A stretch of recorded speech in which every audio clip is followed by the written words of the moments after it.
welcome to Mystics and Muons. And thanks, Bernardo Kastrup, for coming back on. I really appreciate you taking the time to come back. Pleasure to be here to talk to you. I really just wanted to express my gratitude. Somebody commented on the channel the other day on Donald Hoffman's video, just saying that he was, impressed that he came on a smaller channel. And yeah, I feel you and Don and, there's other people out there. I see a lot of people that there are people really kind of focused on like getting their ideas out and like getting people to believe their ideas. And that's kind of a big thing in science. I was reading the other day about Boltzmann's, end of his life, killing himself, because people weren't accepting his ideas, only to have it accepted, 3 years after. But then I think there are other people that, and I really feel this from you and Don, people that, a small chapter, I'm a dentist, like nobody should be listening to me on the merits of my degree, but I see your interviews with like Michael Levin and, I hear Donald talking about, he's just putting the ideas out there, but he's excited to see what like the next generation of people, where they'll go with it. And that, I have a lot of gratitude for that and seeing people collaborate and be open to, finding that balance between putting their ideas out and taking stands on things while also learning and collaborating. It's a pleasure. I'm more interested in having a productive dialogue that goes on the record than in appealing to somebody's huge platform. And make no mistake, there are people here who really want me to focus on the big shots, some of which I'm not comfortable doing. I prefer to have a nice dialogue. And you see, if you look at these things from the perspective of history, it doesn't matter if you're doing the big platforms during your lifetime or not. That's not going to be a measure of how you impact the culture, how you impact society, especially when we are dealing with the big questions. The big questions, new answers to the big questions take decades to percolate through a culture. So it doesn't matter if you're on primetime television during your lifetime or not. And look at Nietzsche. Nietzsche, he became a little known initially with one of his first books, his second book actually, in which he attacked a very famous German author of his time, David Strauss, who had written a religious book, who was in the 7th edition, which was enormous. The guy was massively famous, and Nietzsche attacked him, got some notoriety for that, may even have contributed to the death of David Strauss, because apparently Strauss was discombobulated and was grieving about what Nietzsche wrote about him. It was a severe criticism. And look today, Nietzsche, who used to claim that he knew by name all the 200 people who had a copy of any of his books because he had gifted them personally. He's the most influential philosopher in history now, probably above Plato. So what big platform or not you get to during your lifetime doesn't matter in the long view, in the perspective of history. I'm too aware of that to bother about it. Yeah, so you came on, we're going to talk about entropy, but I have some questions ahead of time or before we start that I'm curious to get your thoughts on, that I'm like trying to figure out is like, how do you balance engaging, trying to convince other people, engaging with people that don't get it, engaging with trolls versus just like collaborating with the people, that are, how do you balance pulling people out of the Plato's cave, trying to like get them to see it when they're wincing in pain from the sunlight versus entertaining the trolls. Yeah, like settling your own ego and realize, there's a whole bunch of other people that are here that are actually want to be here. and get it, and we can go, because I think this does come down to somewhat Yeah. to ego, but also, I mean, there is a desire I see in these trolls like, oh, that was me. And can I engage in a way like be curious and kind of help this person? But then at some point you realize, oh, I just have to take care No. of myself. My main guideline is I do what I do for the audience, for the silent audience, not necessarily for the person I am engaging with. Because how many people can I engage with directly? It's a drop in the ocean. So I'm doing this for the audience, for the viewers, for the listeners, for the people who are silently trying to arrive at some conclusion or some guideline for their lives. So that's my one guideline. Having said that, there are three types of people one can engage with. One is sincere skeptics. um, I will engage with them with great pleasure. Actually, they are my preferred interlocutors Mm-hmm. because they are sincere. They recognize the shortcomings of physicalism. If you don't recognize that, then there is no common point to start a dialogue.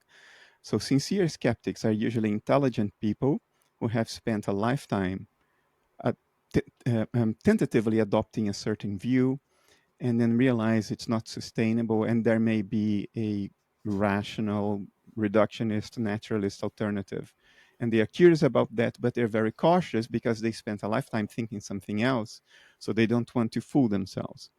That those are my favorite interlocutors. I will spend any time required necessary to engage with them, not to teach them, but for both of us to learn something out of the interaction.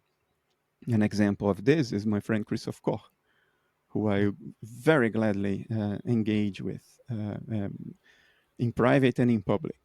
Um, we've had many hours of discussions in private, which we sort of had to replay for the public because there was no camera present.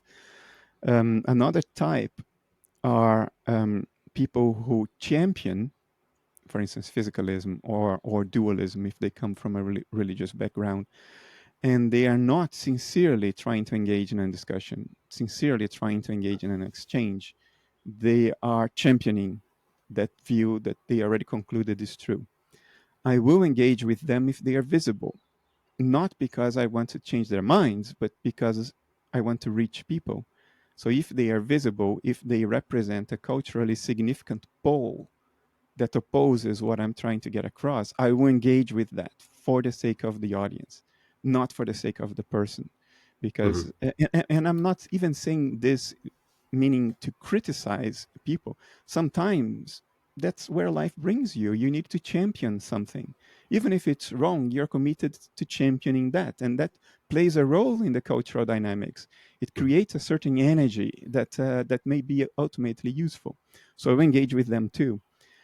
The third type are people who are not sincere and are not visible.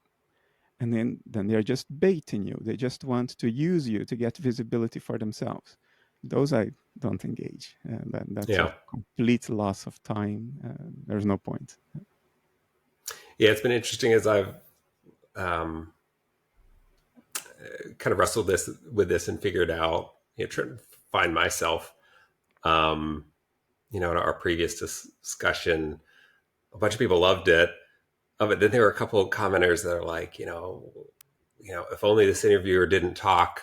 Um, and like those are the ones that stood out to me because this is the kind of this core wound of mine of like all my life feeling like, okay, you got to sit down, shut up, like who are you to, I don't know, like have these discussions with people, or there's this kind of resentment that when you're a perfectionist, like I can do things better than this person, but then you resent yourself for like being stuck as just kind of the employer or whatnot. Um, and so I see that as like my subconscious popping up in the physical world of like, okay, this is kind of bringing awareness, my shadow, this is what there's a voice inside of me telling me like, don't talk, just, have another interview of, this person just going over the same things that they do elsewhere. and so trying to somewhat I've been curious, kind of engaging to see, well, can I engage in a way that's not like triggering me? Is there any way that I can engage in a way that, because I also see what these people are doing is that like you need energy, you need some battle to be engaged in to kind of distract you from what's going on in your life of like, or the resentment of yourself. You're watching these videos because you're passionate about these things and you have ideas about it. And you've probably thought about doing these things, but um, have listened to those voices. There are people who are passionate. I think it's worthwhile to engage with them. There are other people who are just jealous if you're getting visibility. They're just jealous. They wish they got the visibility you're getting, or they wish they got the platform and the audience that you're getting, and they resent it. And that can turn vile. That's not. I would advise you, don't spend a calorie of energy Yeah. on that. Just completely ignore. And I got to a point in my life where it's very easy for me to ignore this, certain things, very easy, because it comes naturally to me now to contemplate things from subspecie aeternitatis, as Spinoza put it, from the perspective of eternity. In other words, the long view. The Mm-hmm. ravings of internet lunatics disappears just as quick as it rises. It's not going to matter even 5 years from now, let alone 50. And what is important is the long view. Unless your goal is to become rich and famous during your lifetime, well, then Mm-hmm. okay, then you have to change your priorities. That's not my goal. I am a natural introvert. In fact, to become famous is something I would not like. I am on the edge of my comfort zone as it is. If I would get more visibility with certain enormous podcasts or TV shows, well, if I ever do that, it's because somebody convinced me that it's important for the cause. And Mm-hmm. goodness knows there are two people here um, in my team that would really like that. But if you take the long view, it's so much easier to let go of the unimportant. Yeah. You get so much more clarity, about what you should do and what you don't need to do. Yeah. And I really had to get curious about myself and step back. Because, like, one thing I learned in this kind of transformative couple of years for me is that I would have two different people with exactly the opposite opinion or view of me or my work. And I used to think that was a reflection of me, what other people thought. But then I realized, like, oh, like I'm no different. And these are two different perspectives of me.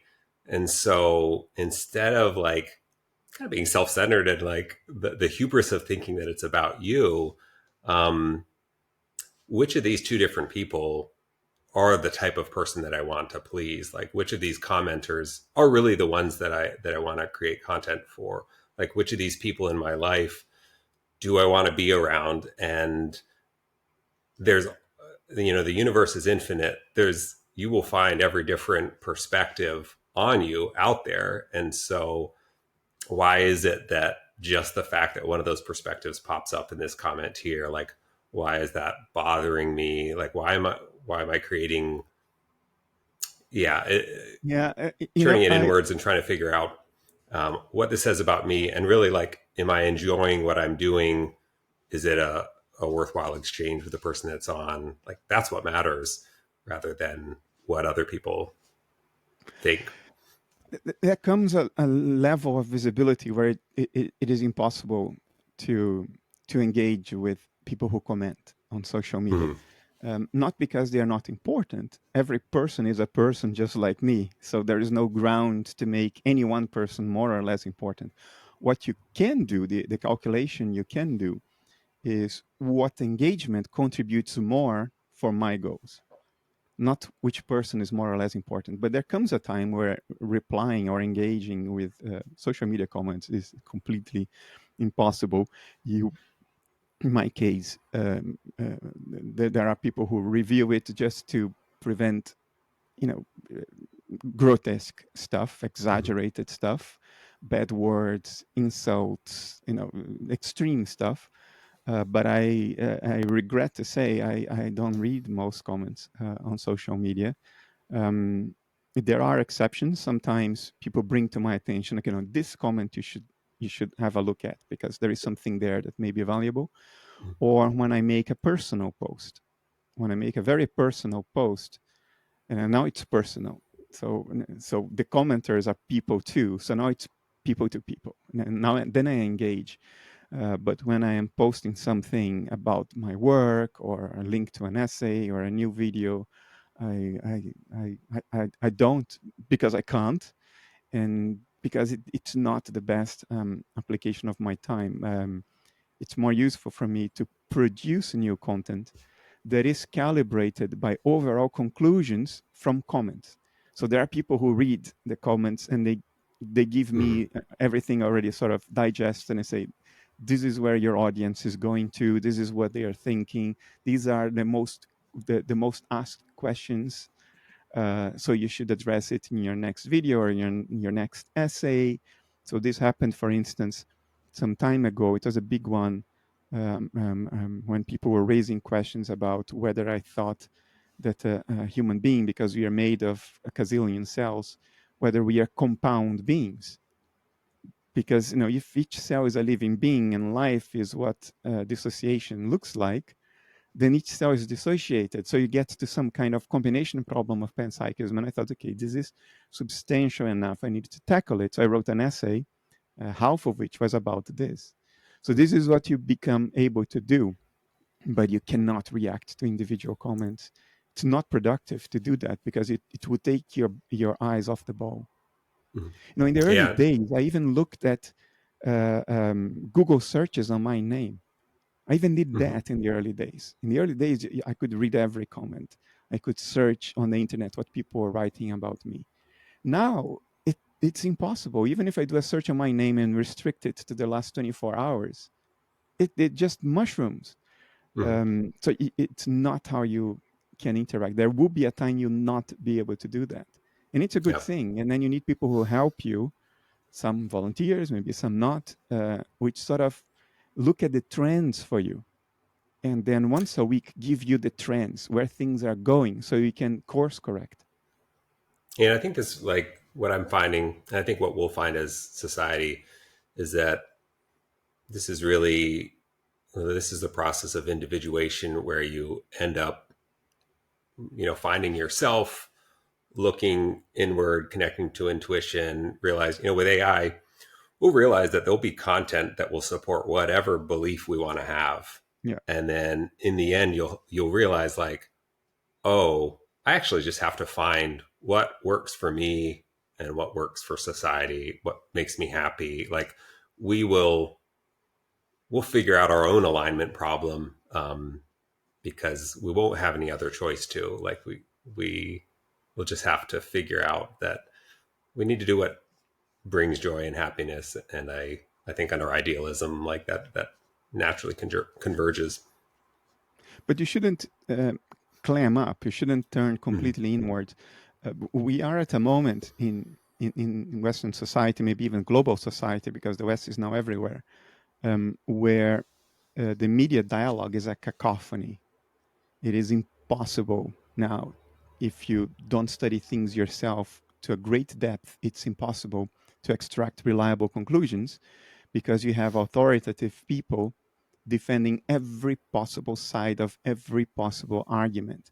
So if you will never find consensus on the media today. So it's impossible to expect that. If you expect that, it will make you feel like, okay, what am I doing? And I have had these moments of despair every now and then, and it happens again. But then you go back to the long view, to the perspective of eternity, subspecie eternitatis, as Spinoza put it. And what that tells you is that the internet has caused a hyperdimensional explosion of media content. Everybody now is a media producer, not only a media consumer. And we have not learned as a society how to deal with it. So we are at that phase. I mean, the internet is about 40 years old. No, 30. 1993, it became accessible to the general population, at least here in the Netherlands. So it's like 31 years old. That's one generation. It's nothing. It happened yesterday, and it led very quickly to this exponential explosion of content. We haven't learned how to deal with it, and that's why there is a cacophony. But we will learn. Give it another 31 years, and it will look completely different. AI will play a role in that as well. There will be emergent ways of filtering wheat from chaff, of flagging the bullshit, flagging the nonsense. Um, Social media algorithms will be improved if lawmakers do their job.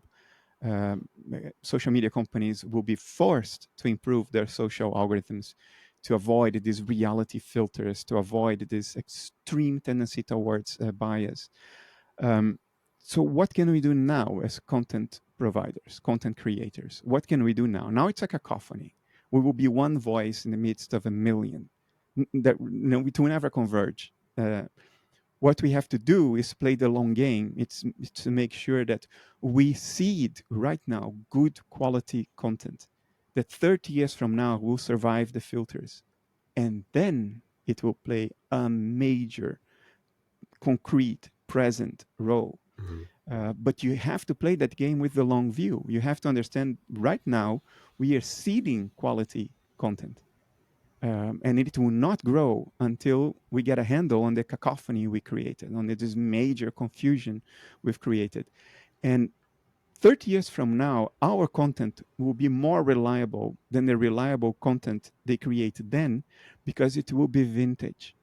It will have the weight of time behind it. And that is important. It's content that survived 30 years of cacophony, unlike the one you just created then. You know what I mean?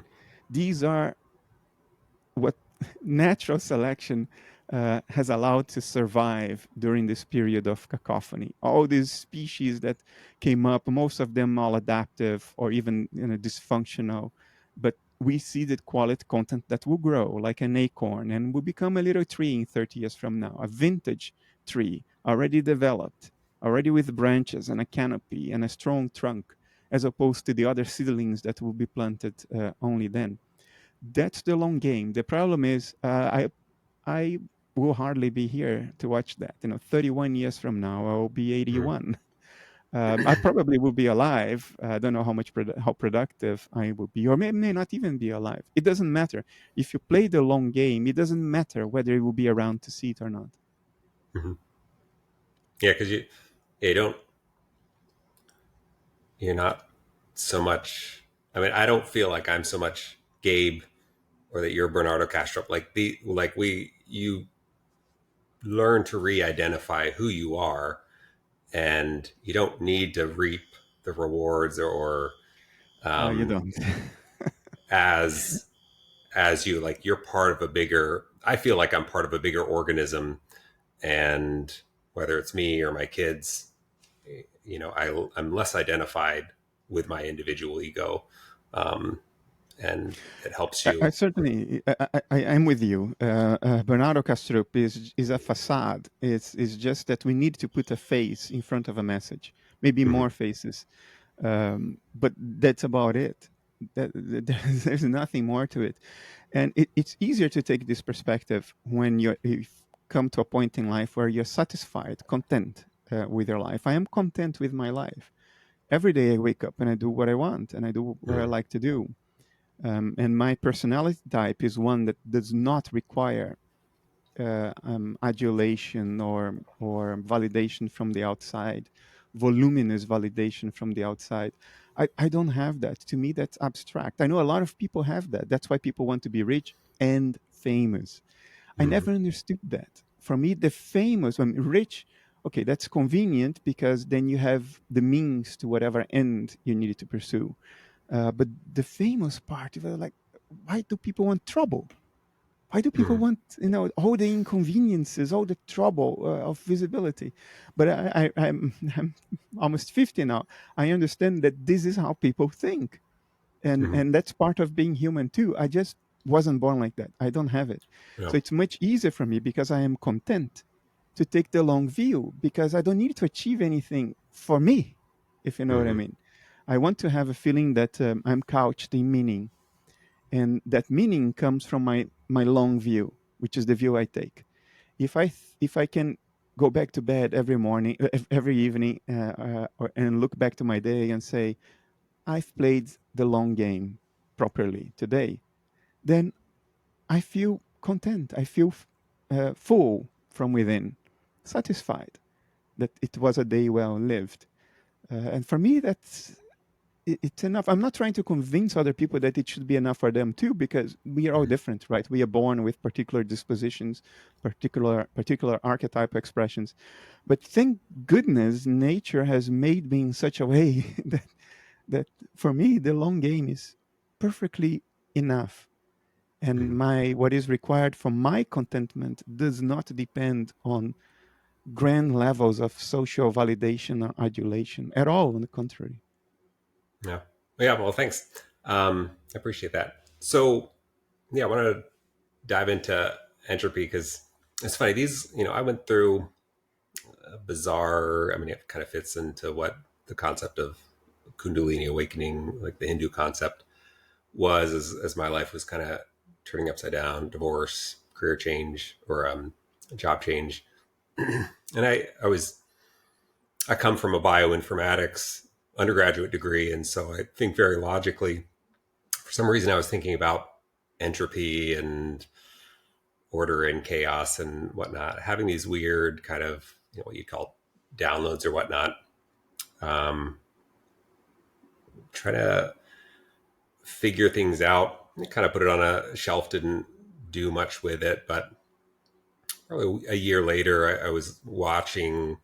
I was watching Sabine Hossenfelder's video. Something popped up on entropy. I was listening to Stephen Wolfram on Lex Friedman talk about entropy, and you've probably had this experience where like you've almost crystallized an idea, and then you read a paper, and it's like your future self talking to you and putting it like one step ahead. And so that's what like I suddenly was able to put these ideas into, kind of the constructs of language. And so, wrote this essay, submitted it to Essentia, tried to like emphasize, I'm a dentist, tried to emphasize that like I also have a podcast, or like the aspects of me that would fall under what you guys publish, and was surprised when you published it, and then asked me to write a book on it. It was our But most popular essay of 2023.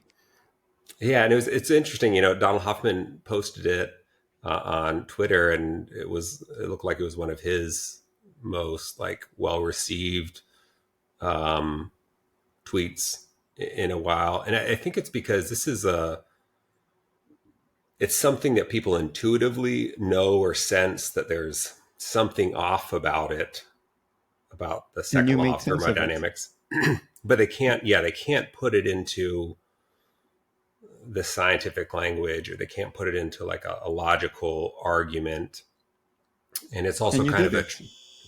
it's kind of a trope to challenge the second law of thermodynamics. And so, but nevertheless, like we have this idea, and I think it resonated with people. So I don't feel like it was me like figuring it out, but just kind of, all just incrementally, we all are kind of putting things together. So I'll read the first just kind of paragraph of the essay. So entropy refers to the level of disorder or randomness in a system, according to the second law of thermodynamics, herein referred to as simply as the second law. The entropy of closed systems inevitably increases with time. This paper instead argues that this increase in the unpredictability of systems is a phenomenon conscious agents experience owing to their rendering of reality through a lossy, continual process of downsampling or compressing infinite complexity. Entropy is therefore linked to the bandwidth constraints or computational bounds of subjective conscious experience rather than being a property of objective systems, similar to measurements in quantum physics. Alterations or bandwidth constraints toward Alterations of bandwidth constraints toward a more lossless quality would then correlate with decreased entropy. Proper understanding of the second law requires the discussion of consciousness, idealism, and the computational bounds of conscious agents. And so, I think the issue with like entropy and so many things is we enter into these discussions or we have these theories, but we don't actually recognize the prior assumptions that those arguments rest on. And one of these that entropy rests on is that there is a physical, objective world outside of ourselves as agents, so that there is a measurement of this objective world that is the same for me, is the same for you, is the same even if we didn't exist, and that we can measure that. And so I think that's one of the big things that we don't recognize with the discussion of entropy is like what assumptions are we assuming with this theory? It applies in general to most human knowledge. What are the hidden assumptions that we're taking for granted, considering self-evident, or not questioning because we didn't even examine them. We didn't know we were making them. The perspective you brought on entropy is fascinating because your argument is entropy is perspectival. It depends on the point of view. and that lines up with a lot of anomalies that people had already recognized that are built into the concept of entropy. Like we take this perspective that if there is one chamber and two gases are separated, one gas on one side of the chamber, the other gas on the other side of the chamber, then that's a low entropy state. But if we lift the barrier between the two, and because of Brownian motion, the gases mix, then that's a higher entropy state.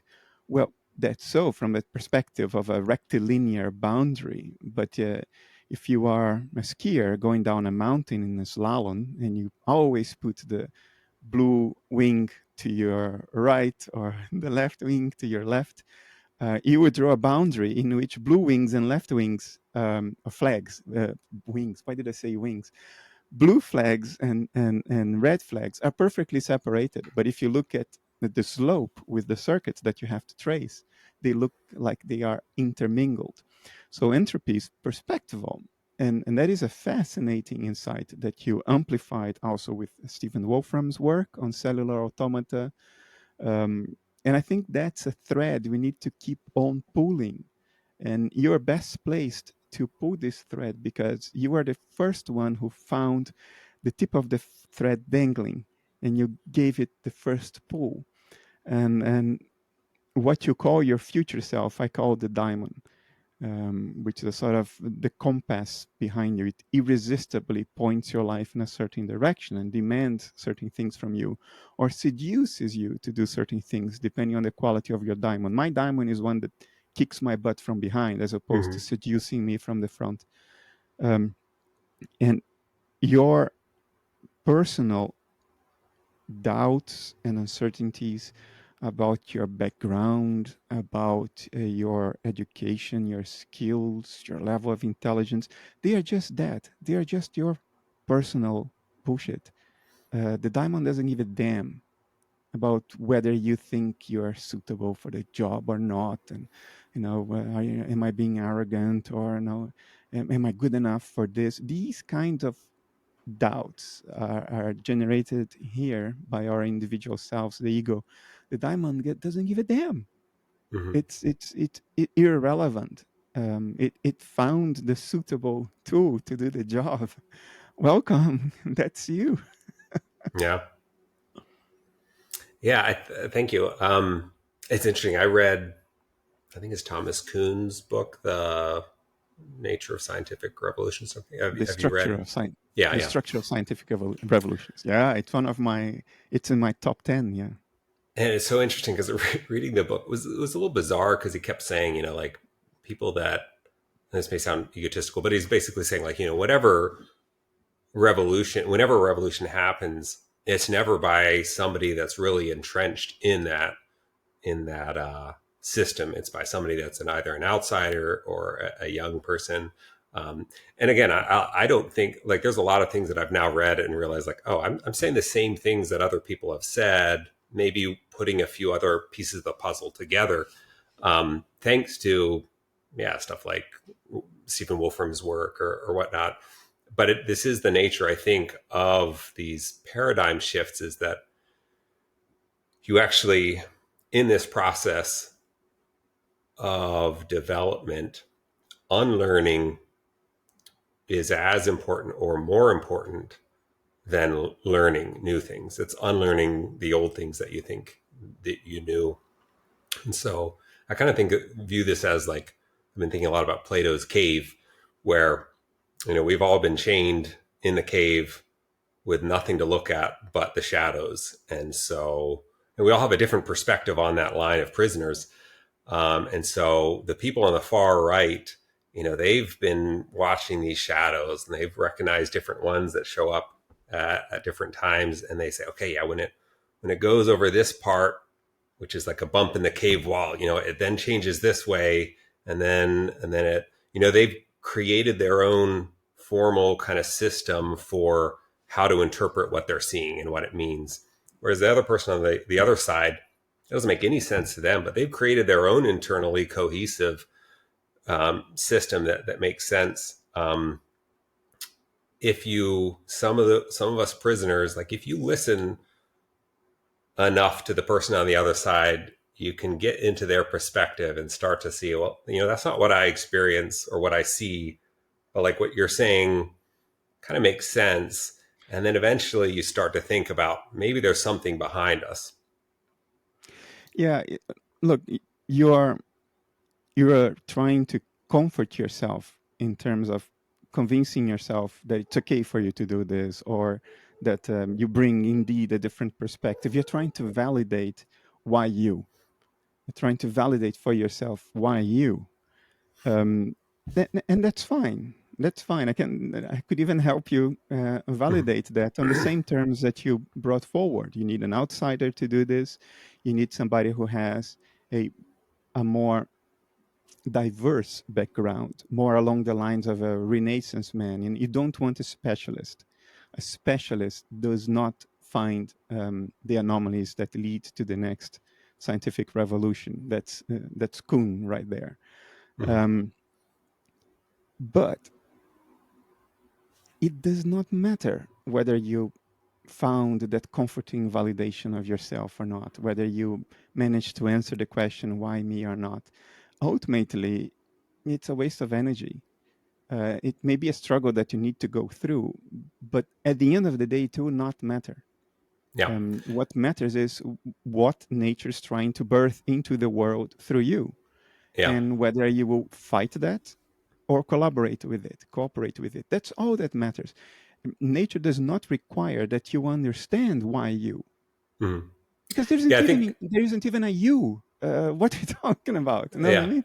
So yeah, there's definitely a part of that. But I think also as I've tried to figure out how to write this book, um, I think there I think there is some utility in kind of like a logical perspective of why wouldn't um, entropy or consciousness or any of these things be figured out from within? And I think Plato's cave helps us kind of make sense and create kind of a hierarchy of like knowledge and how we uh, proceed with knowledge. And so yeah, I've thinking about Plato's cave and how, yes, not that what we're seeing is not valid or logical, but then there's kind of this meta level that we have to kind of bracket everything that we think we know and explore, is there another way to look at this that kind of brings these into to perspective.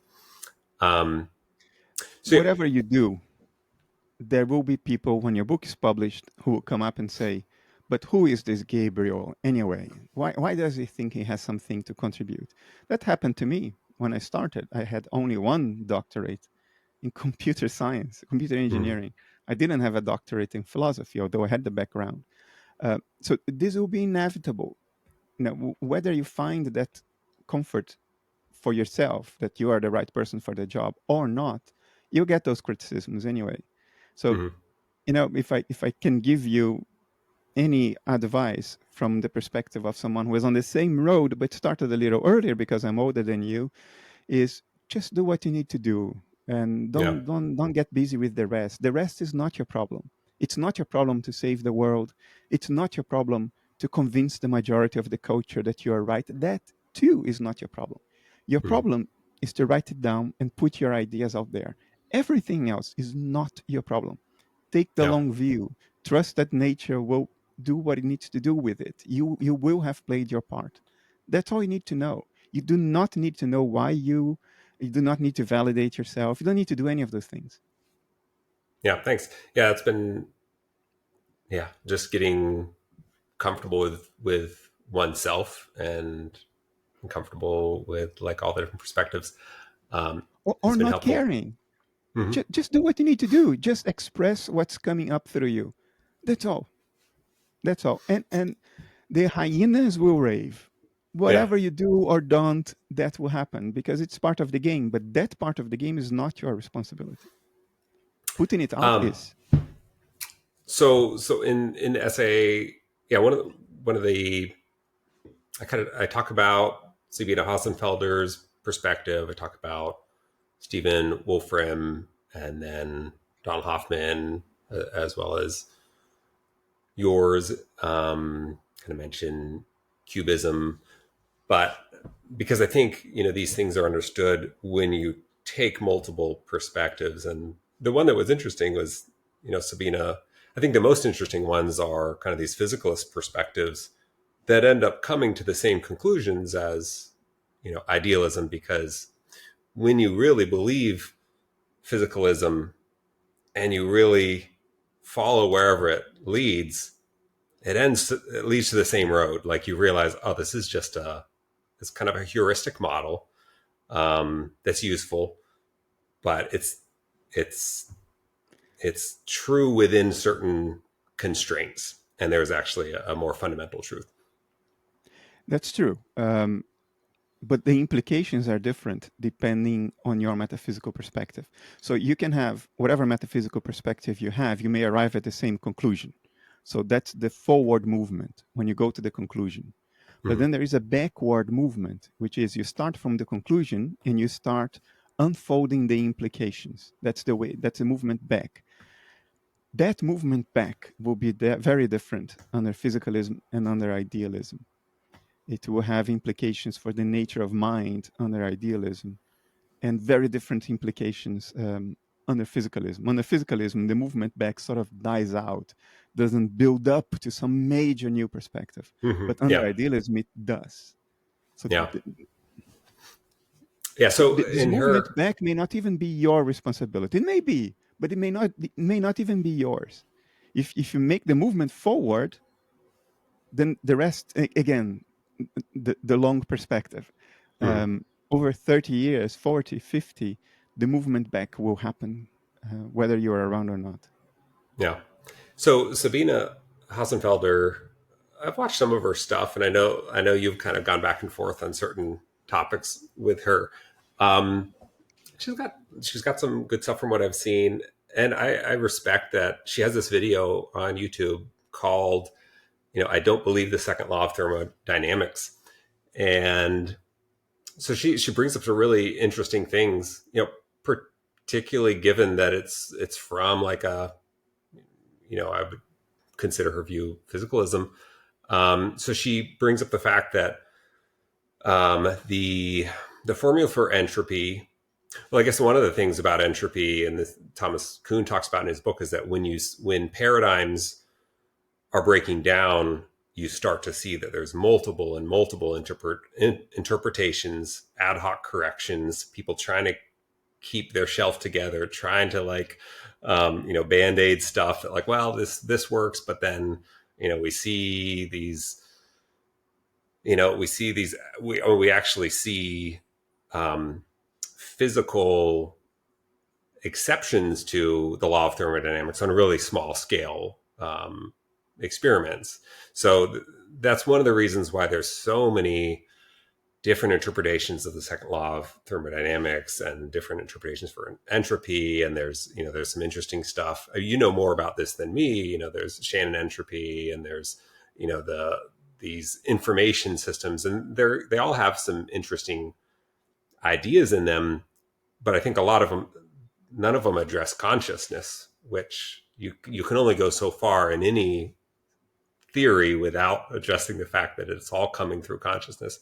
So she talks about, one of the formulas for entropy entropy is defined as the natural logarithm of the number of microstates, or like specific states that a system can be in, multiplied by Boltzmann's constant. And so the natural logarithm of 1 is 0. If you take the natural log of 1, it's 0. So the entropy of a system with only one microstate would be 0. So in other words, like if you knew everything, if there was an objective physical world and you had some perspective, you had the equipment where you could know everything about that system, you would know its microstate. It's only in one microstate. It can only be in one microstate under this assumption. Then its entropy would be 0 according to that formula, because you know where all the molecules are. And then you just step forward in time. You know exactly where they are in the next moment, and then exactly where they are in the next moment.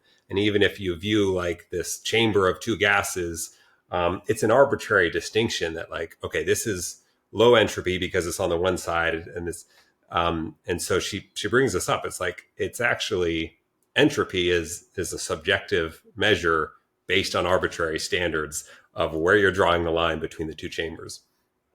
Yeah, I think that is generally valid. You're teasing me to go deep into this, so I'll bite.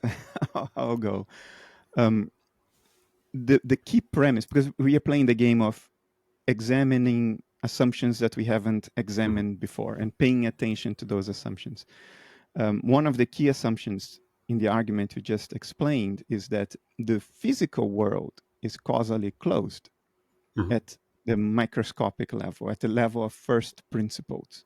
Before there is any weak emergence, it's causally closed already before that, at the level of first principles. Empirically, that doesn't quite seem to be the case, because no single quantum measurement can be predicted.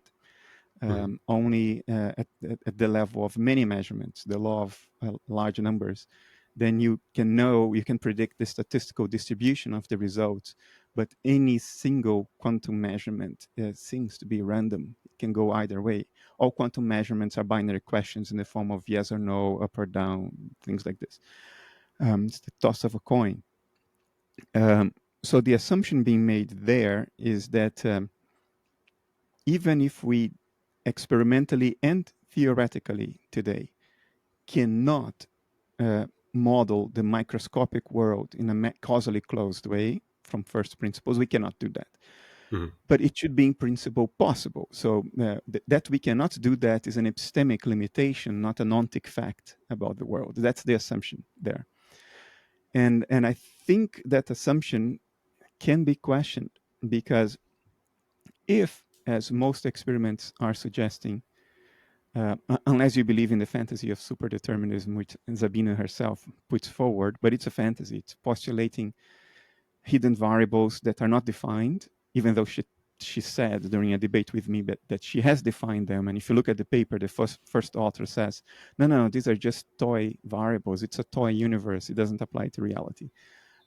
So the hidden variables are undefined, and what they mean by hidden variables is whatever needs to be the case for us to hold on to physical realism. And that's too convenient. It's just a theoretical wish and a fantasy. So short of that theoretical fantasy, what experiments are telling us is that physical properties, in other words, physical entities, because we define physical entities in terms of their properties, they only exist upon measurement. A physical property is the result of a measurement. It's not a thing that is measured. And under idealism, this makes complete sense. The external states of the world are not physical, they are mental. Mental states cannot be described through physical properties, like how many grams does your thought has? What's the length in meters of your emotion? What's the angular momentum of your will? You know what I mean? So there are mental states up there, and when we measure those mental states, the result of the measurement is a physical representation, just like the result of the measurement of an airplane sensor is a dashboard indication that correlates with the states of the sky. But the dashboard isn't the sky. So under idealism, physical properties, physical entities are dashboard representations. They are not the sky that's measured. And then a question arises, do the dashboard representations capture all causal dynamics of the sky outside? Well, some of them they capture. If your pressure sensor is moving lower, then your air humidity sensor will probably be moving higher, because we know that storms and clouds correlate with low pressure areas of space, of the atmosphere. And then you may say, well, the pressure meter change causes a change in the humidity meter. So you can capture some causal links on the dashboard, but they are, of course, epiphenomenal. What's happening is pressure and humidity outside, not one needle in one dial causing the other needle to move. Both of them are representations of an external causal dynamics. And some of the causal dynamics outside the airplane will not be captured in these correlations between dial movement, because they don't need to be. You don't need to know those in order to fly the plane safely. So we as humans, whose dashboard is our screen of perception, we don't need to capture all the causal dynamics of the world as it is in order to navigate our way through it. And what this means is that although I believe, I'm a determinist, by the way, I believe that the world, the external world, as it is in itself, is deterministic. I don't think the physical world is fully causally closed, because I don't see why a representation of the world as it really is should capture all the causal dynamics of the world. You see what I mean? Mm-hmm. So I think your conclusion, where you're going with the entropy story, is correct. It's just this particular argument of Hossenfelder that I think depends on an assumption, the assumption of causally closed physical worlds at the individual quantum measurement level. I don't think that necessarily needs to hold for your conclusion to be valid. In other words, even if Sabine's argument falls through because of this unjustified assumption, your argument still survives that for the other reasons that you use. Yeah, and I think that's the key, is that like none of these are, Wolfram's work isn't proof of this. Her argument isn't proof of this. Donald Hoffman's theory isn't proof of this. This is all just showing that, like, hey, all of these are different perspectives on like an underlying truth. And the fact that there's correlation between all these different perspectives should hint at us to try to figure out if we can put together a model.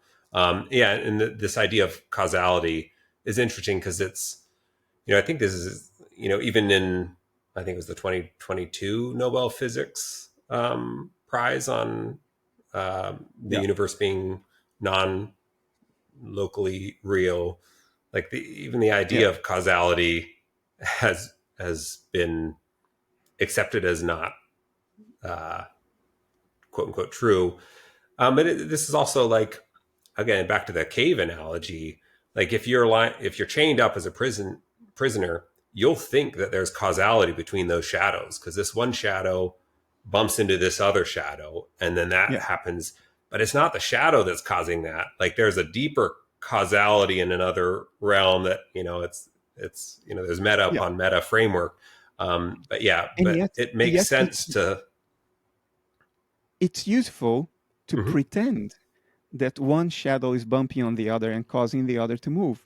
it's Yeah. useful to pretend that. So, and that's the thing.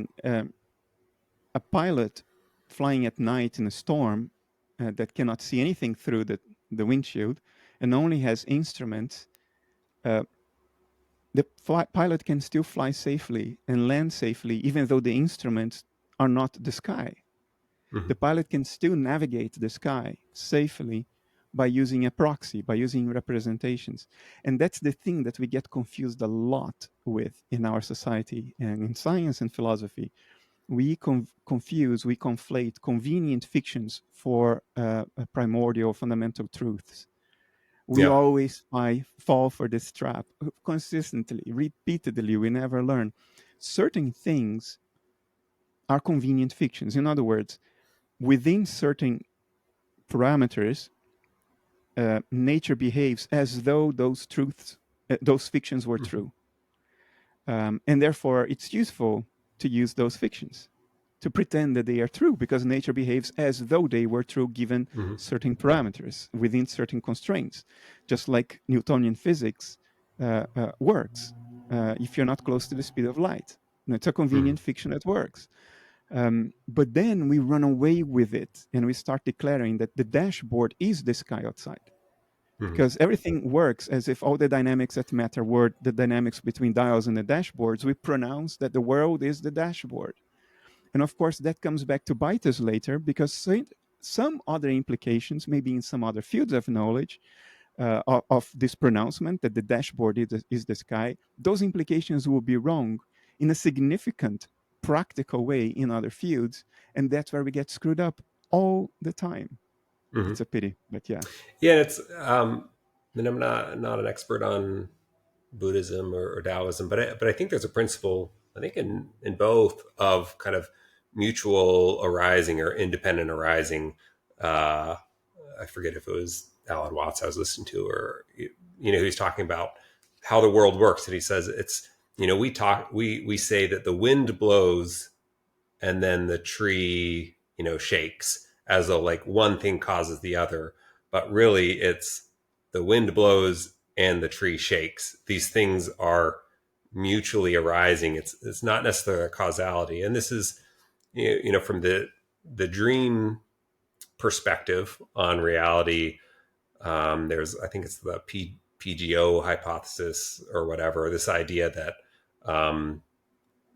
that dreams are kind of a construct, like a neocortical construct of these brain waves from the brainstem or something, these more primitive brain waves, that like there's a certain kind of wave that goes up into the higher brain, and then the brain's like, we're feeling this wave, like let's throw a story out there. It feels kind of like shame.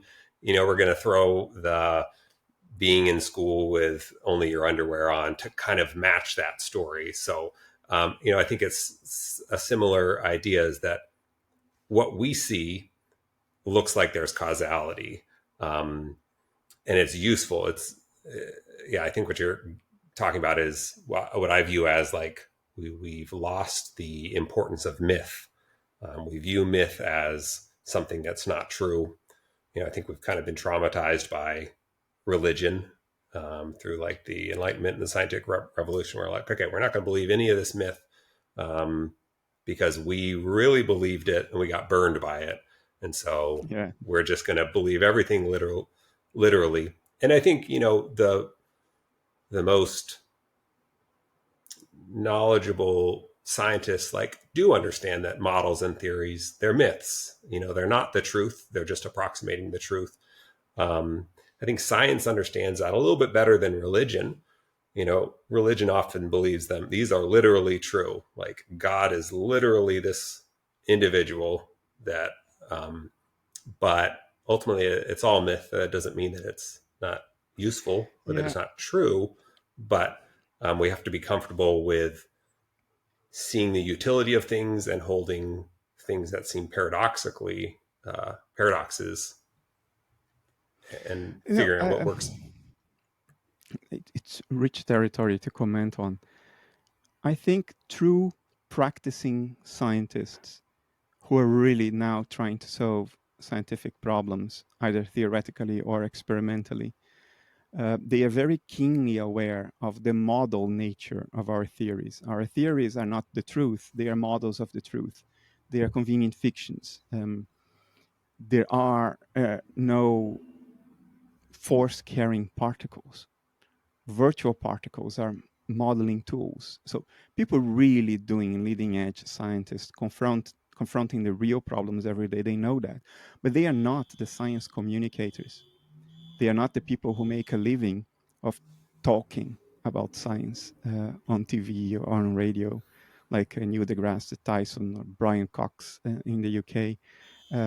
Those science communicators are not really doing science. In some cases, have never done science, and they communicate a certain certainty and literalness that is completely inappropriate. It's persona building. It woos people. People go like, whoa, whoa, when Brian Cox talks about quantum entanglement without explaining anything, just trying to extract the, oh, whoa, reaction from people. They are not really relating to true science. They are not being told what is actually going on. They are being told a very distorted, tendentious, biased, and sometimes ignorant picture. So that's one problem in the culture. Another point I wanted to comment on, but I lost my train of thought now because it was in the beginning of your question. Yeah, I lost my train of thought now. Can you remind me how you started your question? Mutual arising, this idea of Oh yeah, causality. causality. Yeah, there is another metaphor by Alan Watts as well that so clearly shows what might actually be going on according to the latest developments in loop quantum gravity, which is our latest general attempt at a grand unification theory that pulls together quantum field theory and general relativity. People working on loop quantum gravity, they are parting away with time as a fundamental dimension. Some others, like Lee Smolin, they think time is the fundamental dimension and space not. But in either case, space-time is no longer at least fully considered fundamental. And if you do away with time as fundamental, then you have to do away with causality as fundamental, because causality presupposes time. The cause follows, the effect follows the cause in time. So the picture they are going to is a picture where there is structure in nature, but it's not causal structure. They model it mathematically. Under idealism, that structure would be a semantic structure, is a web of interrelated meanings that point at each other. And they always mean what they mean. It's not causation. It doesn't need to unfold in time. It's meaning that is always there. It's one web, one cognitive structure. And Watts' metaphor to illustrate this is fantastic. He asks you to imagine that you are sitting on the ground in front of a wooden fence. And the fence is made of several wooden planks next to each other. But in a certain place, there is a slit between the planks, a thin slit through which you can see on the other, you can look to the other side of the fence.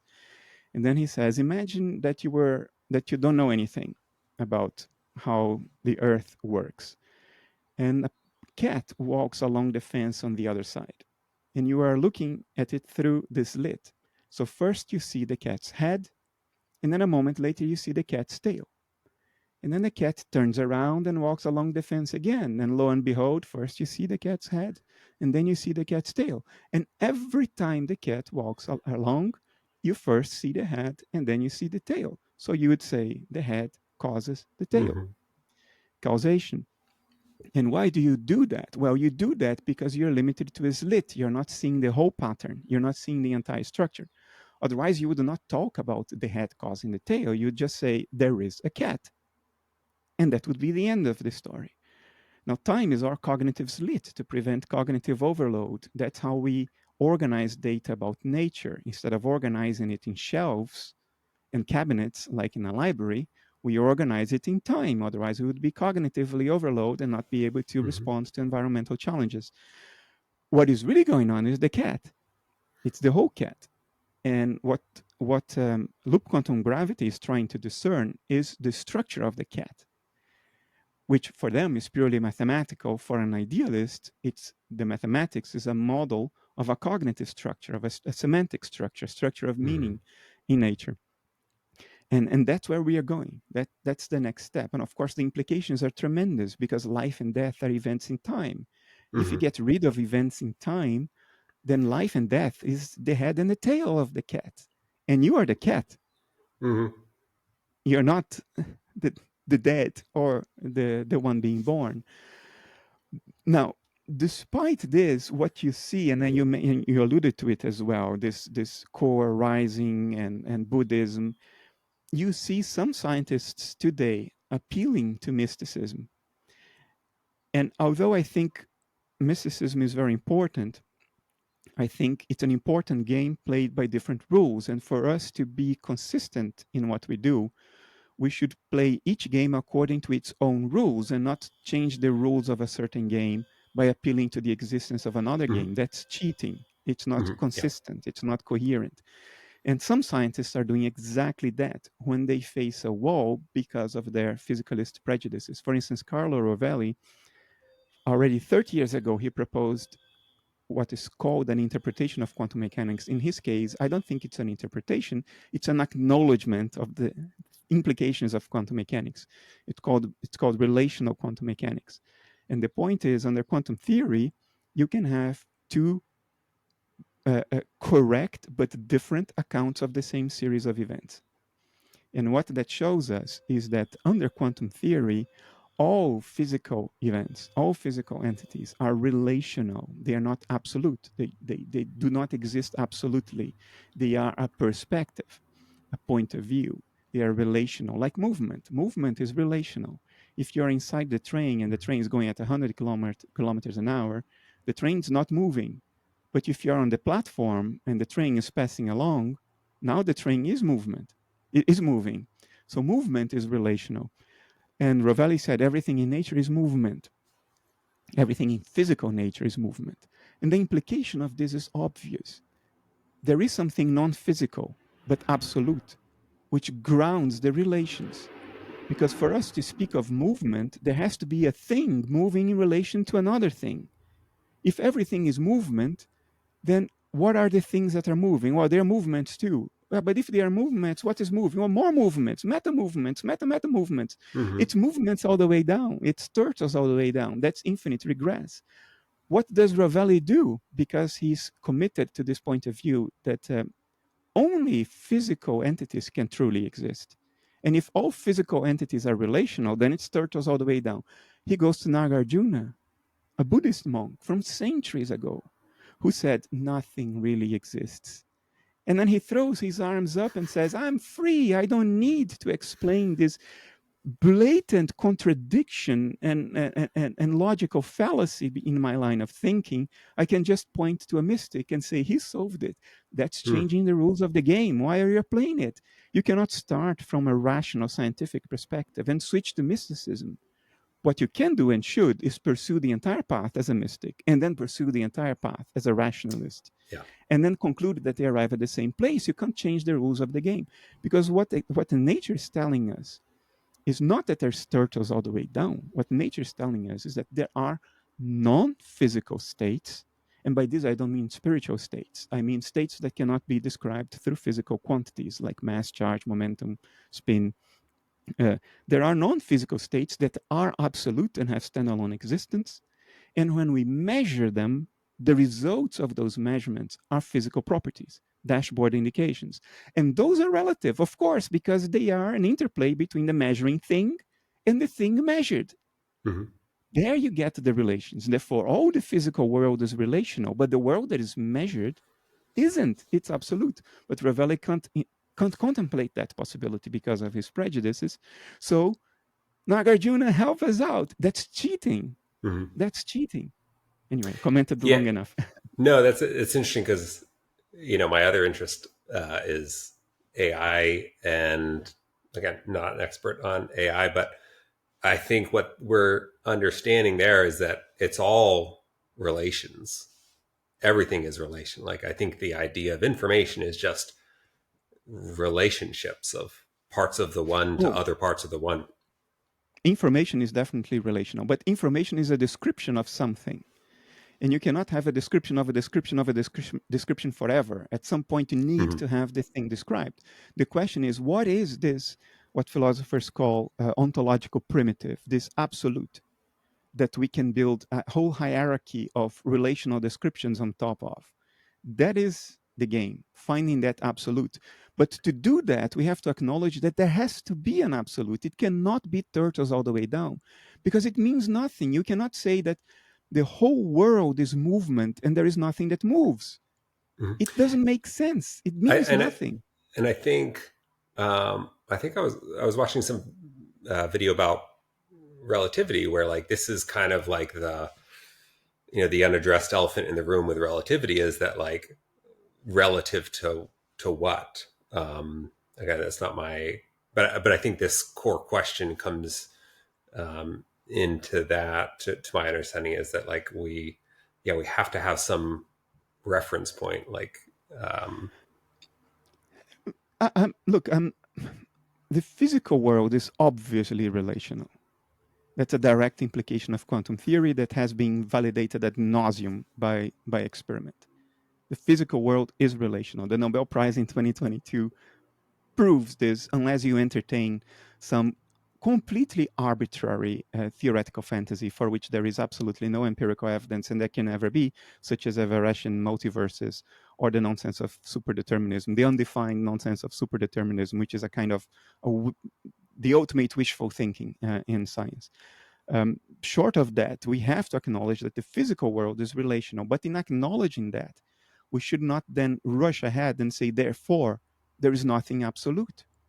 Because the mm-hmm. physical world is what appears on the screen of perception.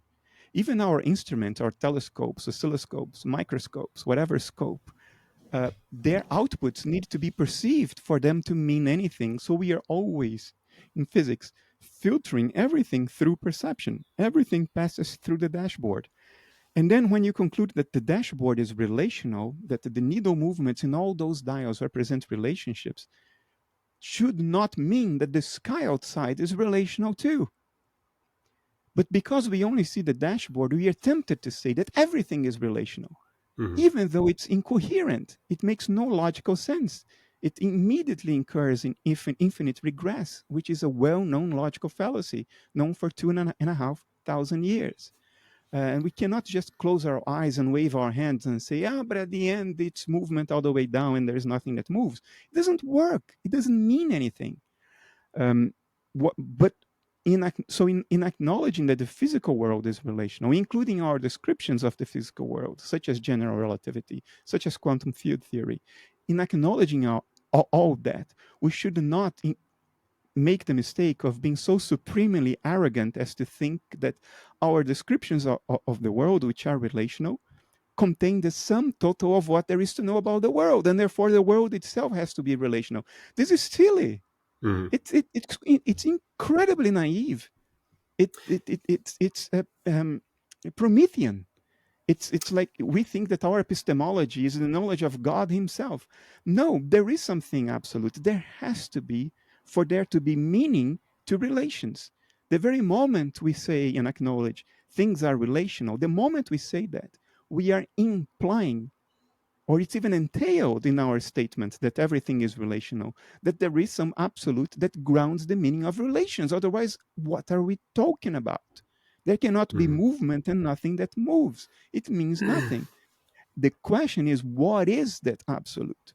Mm-hmm. And but to figure that out, we have to first admit to ourselves that there is some absolute, and not appeal to Nagarjuna and play a twisted mystical game after you have been playing a rational game all along and switching the rules of the game. That's just silly. It will never work. Mm-hmm. So we should acknowledge there is an absolute. It may not be directly accessible to us. It's not. Maybe So I only through think, introspection. so I think this kind of goes into Stephen Wolfram's work, which I'm curious to hear your thoughts on. So that was the next part in the essay that I talked about, with that, Stephen Wolfram, physicist, entrepreneur, computer scientist. He's got his physics project.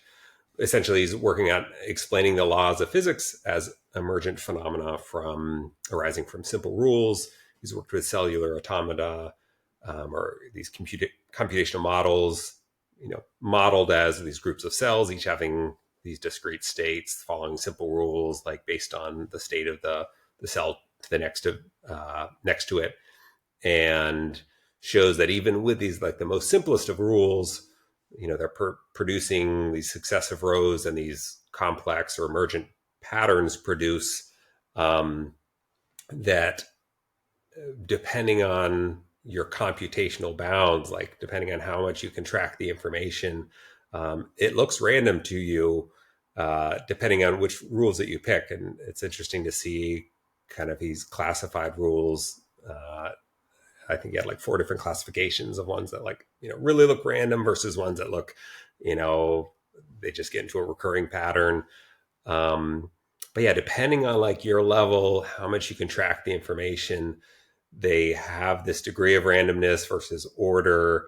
But ultimately it's all ordered. It's all, there's an order behind it all, if you could grok it all. And he talks about, so he says that in a sense our universe is fundamentally computational all the way down. He talks about this concept of computational irreducibility, that the key point is that within computational irreducibility, there are inevitably slices of computational reducibility, or patterns that we can see. That's what makes it possible for us as computationally bounded entities to identify meaningful scientific laws and to do science. And then he talks about what he calls the Ruliad, which to me sounds, is pretty similar concept to like the block universe. He defines it as the entangled limit of everything that is computationally possible, the result of following all possible computational rules in all possible ways. And he acknowledges that we as observers, computationally bound observers, are part of the Ruliad, this kind of like infinite possible, a data structure containing all permutations possible, and that we, our perspective as observers, are part of that data structure. So I think he's got a lot going there, although it seems that at some point it seems like it kind of loses the plot, in that it's still trying to, like, instead of space and time, he's created another kind of monad that is what the universe is made out of. So like, I think I've read his stuff on observers, and that seems like where he sort of diverges, but I think there's so much there that I find fascinating, and hopefully I can talk to him at some point. But yeah, I think his work and like how he knits together thermodynamics, as statistical mechanics, quantum physics, and multiple things under the same idea of computation irreducibility, I think is key to understanding this. Lots to comment here on too. I share your feeling. I think there's a lot of very intriguing work that he's doing, and broader work in the field of complexity, cellular automata, that produce some very intriguing results. But let me start with a disclaimer. I don't think even Stephen himself would disagree with this disclaimer. What Wolfram is doing is not physics. Physics is when you set up an experiment, you run it, and then you try to capture the dynamics of that experiment through a model that can predict that outcome that has been observed. Mm-hmm. Stephen is not doing that. Stephen is running computational models. And what he's doing, he's applying analogy between the results he gets by running his computational models and the models of physics. And that analogy can be informative. It can give us deeper insight into what we are actually dealing with. We may be dealing with emergent rules when we talk about the laws of nature. What is really going on may be some hierarchical levels below that, all the way down to the the finest grained scale that we can observe. So it's not physics; it's an analogy to physics. Mm-hmm. Having said that, the analogy is incredibly informative. It's incredibly, it's tantalizing. Its significance is self-evident, I think, to anyone who looks at that with understanding of what's happening. So if you know what a cellular automaton is, this matrix of cells connected to their neighbors, and then each cell runs a very simple rule. If 2 or 3 of their neighbors are alive, then that cell continues to be alive or becomes alive. Otherwise, the cell dies or stays dead. That's it. Every cell applies this rule, only looking at their neighbors. Everything is local, everything is completely deterministic, and it's one very simple rule. And yet, when you let that run, you see all kinds of things. That's why it's called Conway's Game of Life, because you see the emergence of organisms, you see cannons firing shots, you see spaceships, and all kinds of emergent things arise. And from a coarser grained perspective, you look at all that, and there's a cannon here firing shots, you can model that at a high level. You say, no, there's a gun, and these are the shots, and they go at the Mm-hmm. following speed, they fire with the following timing. You can apply some laws of movement with acceleration, mass, and predict where the shot of the cannon will hit. That's our physics. But it's not what is really going on. What's really going on is each cell looking at their neighbors and saying, is it 2 or 3 alive? If yes, I stay alive. Or if not, I go dead. That's it. Mm-hmm. It's much simpler than the laws of physics. So this analogy from a philosophical perspective is appealing.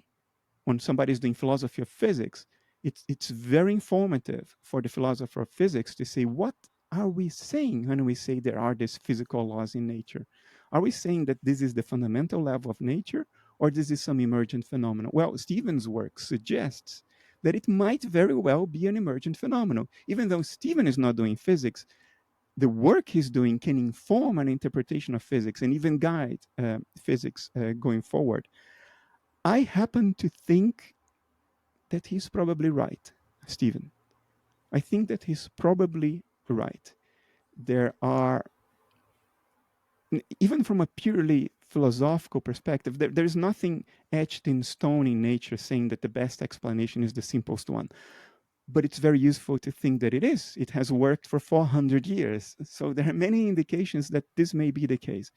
It is much more satisfying to think of nature, to think of the universe as something that has no inherent complexity. It is very, very, very simple. But the iterative, recursive application of that simple rule can lead to this extraordinary complexity, this extraordinary variety of events, of entities.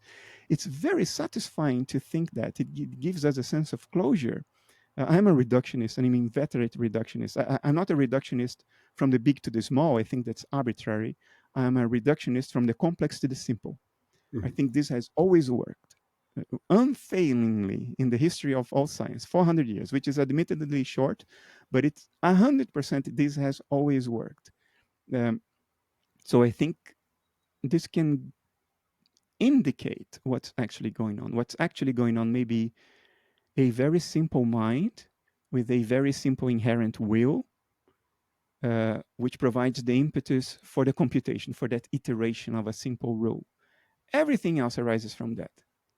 Everything else can ultimately be reduced to a very simple, very, very simple rule. This is incredibly satisfying. It's incredibly powerful explanatorily to think that this may be the case. And Stephen's work provides strong philosophical indications that this may be the case. And that should inform physicists, even though Stephen himself is not doing physics. Yeah, and I think what I found helpful and why I included him next in the essay is that it kind of takes the same principles that we talked about with Sabine. Her video shows that it kind of goes to a substrate independent model. Like not necessarily talking about physical matter. We're not talking about quantum physics necessarily, but just from a computational perspective, This is how you can have simple rules that, depending on your observation of it, there is a level on the one side of it, this is all random, there's no order to it, and the other side, like, oh, this is of course order. But you realize that where you draw that line, the balance of order and chaos, is your ability to grok what's going on. Yeah. If you run a cellular automaton, you can choose one rule that generates fractal Sierpinski triangles. Mm-hmm. Even a one-dimensional cellular automaton can give those. I think it's rule 101 in, I'm not sure if I got the rule correct, or rule 31, I forgot. Mm-hmm. Wolfram has a name for that. Yeah. But it produces fractal Sierpinski triangles. It's one rule. If you choose another rule, it looks completely random. You see nothing identifiable there. But it's a completely equivalent rule. Mm-hmm. You just made one operation that's flipped around here or there, but it's the same kind of thing. There is no reason to consider one deeper or more significant than the other. The rules are completely equivalent. And yet one generates order and the other generates chaos, disorder.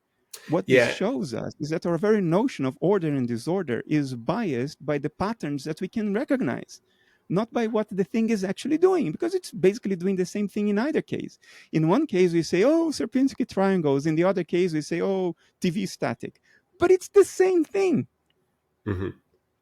Yeah, and I think, and where I think that his model doesn't go far enough is realizing that, yes, as observers, like my experience, my conscious experience is a perspective on the Ruliad, on the universe, on the one. But like, what is that? Are the computational bounds that I have, are they set? Am I going to continually have those computational bounds, or can I contract or expand them? Can what previously looked like complete randomness and chaos suddenly, with insight later, like, oh my gosh, I see the order. And I think, this is obvious to see from our development from birth. Like, we're born into this, this state where, like, our conscious state is just input coming in. It's chaos, but eventually we start to, like, link up certain things.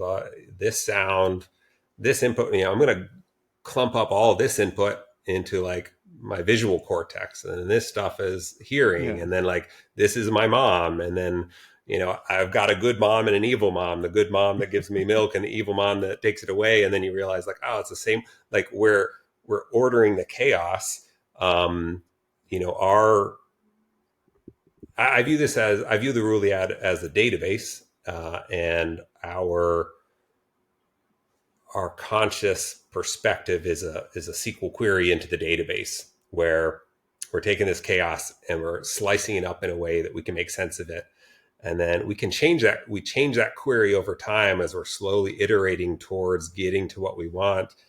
And then we realize, like, oh, I'm not the SQL query. Actually, I'm the querier. Yeah. And so that's what I think is, we can see obviously throughout our life, the entropy of our conscious experience changes from birth to, middle age. So what is entropy? Entropy actually is a property of consciousness. I'll share a thought with you that is not complete. Normally, I don't talk about things that I haven't thought through to a minimum degree of maturity, because I don't want to 2 years from now say, oh, I was wrong then. So I prefer to wait 2 years until I'm more confident. This is not the case right now. So what I'm about to say, 2 years from now, I may change my mind about it. I almost never do this, but I'll do it now because the context seems to call for it. Before I tell you what it is that I'm struggling with, I'll just give the example. Let's take this single-dimensional cellular automaton with a rule that produces the Sierpinski triangles fractally. If you draw the states of this unidimensional thing, if you draw one under the other as they evolve in time, you can get these triangles forming. We can derive a meta model that explains and predicts how the triangles will form without knowing the actual rule of the cellular automaton. So what's happening is that very simple rules in which each cell only looks at its two neighbors. Nothing else beyond that is actually going on. Everything else is a form of illusion. But we can come up with a meta rule, a meta model that predicts how those triangles will appear, even if we don't know the actual cellular automata rule. You see what I mean? Mm-hmm. Because we recognize the triangles and we recognize the regularities of their appearance correctly enough that we say, well, okay, they are obeying this rule. And that rule is much more complex than the actual cellular automata rule. It's completely local and very simple, very binary. We may come up with something continuous and complex that we need calculus to formulate, but we will come up with a meta rule that captures that regularity. To what extent is it an objective question to ask what cellular automata rules lead to a behavior amenable to description by a meta rule, and to what extent certain other rules are not amenable to that? For instance, if I change the rules of the cellular automata, now I get TV static instead of Sierpinski triangles. I cannot come up with any meta rule that correctly predicts what cells are alive or dead, black or white. I can't. Is this a real objective difference between the two rules? In one of them, you can come up, there exists a meta rule at a higher level of abstraction, and in the other, there does not exist a meta rule at a higher level of abstraction. The only way to predict the behavior is to find the actual cellular automata rules, to find what's actually going on, not some emergent regularity from that. Can this be said to be an objective difference that can be captured by mathematics? It's an existence problem in mathematics. Is there an emergent regularity that can be described through meta rules or is not? If different cellular automata rules are amenable to that meta description and others are not, and this difference can be mathematized, then we could say there is an objective difference here. The other alternative is to say, even in the cases where we cannot find a meta rule, those cases too only reflect the limitations of our perspective, of our cognition. It's not anything objective.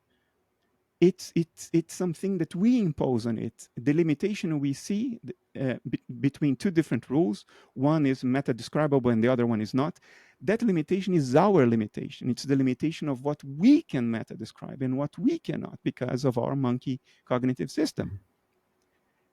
I don't know what the correct answer is. I don't know whether there is an objective, mathematically definable difference, or it's all just a matter of perspective. I think you think it's all just a matter of perspective, and I encourage you to pursue that to its final implications. We need to turn every rock over. But me, personally, I am not completely convinced of that yet. Yeah, I think, I do lean towards the latter. And I think this comes down to, he talks at length about computational irreducibility and really harps on it, which I think it's, I think there's something there, is that, like, yes, we will find pockets of reducibility. And I think that's what consciousness is finding these patterns, this meaning making. But like the fact that it's computational irreducibly complex means that we will never actually capture everything without running the thing, and we'll never have the full, since we as computational observers, we're never occupying the one, the God perspective. Like, everything that we capture will be a reduction of it that'll include some of this pseudo randomness.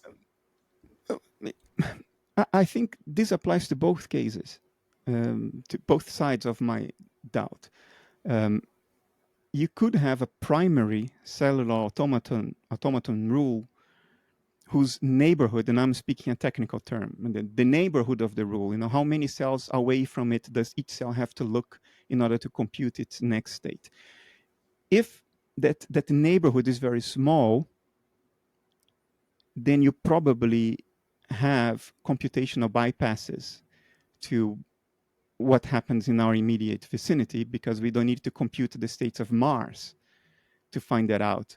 If we know the fundamental rule, if we get there one day, we should be able to compute ahead, because the neighborhoods are small and what we are looking at is isolated from the surrounding environment by laboratory conditions. So that subsegment is not computationally irreducible, because we can predict its next states faster than by playing them out. We can make simplifying assumptions because the neighborhood is small enough, and we can isolate a system from larger neighborhoods, therefore. But if the neighborhood is very large, then all we can calculate in advance of letting the system play out is an approximation, and not the true, final, absolutely precise future state. And sometimes the approximations are good enough within a certain distance in time.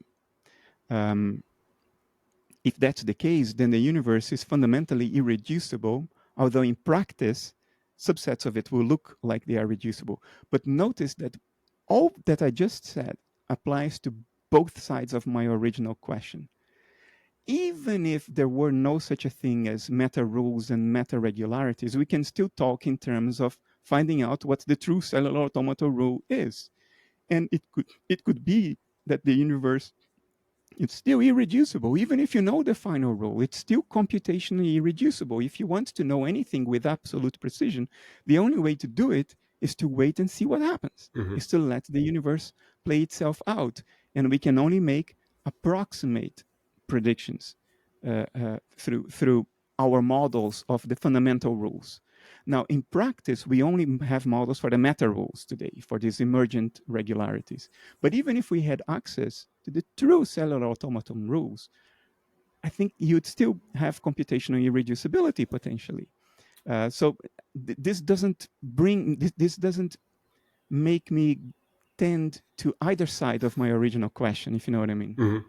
Yeah, and I think probably like most things, like it's the principle that the paradox, they're both true. It just depends on what perspective you're occupying. But that's the very question. Is it really only perspective dependent?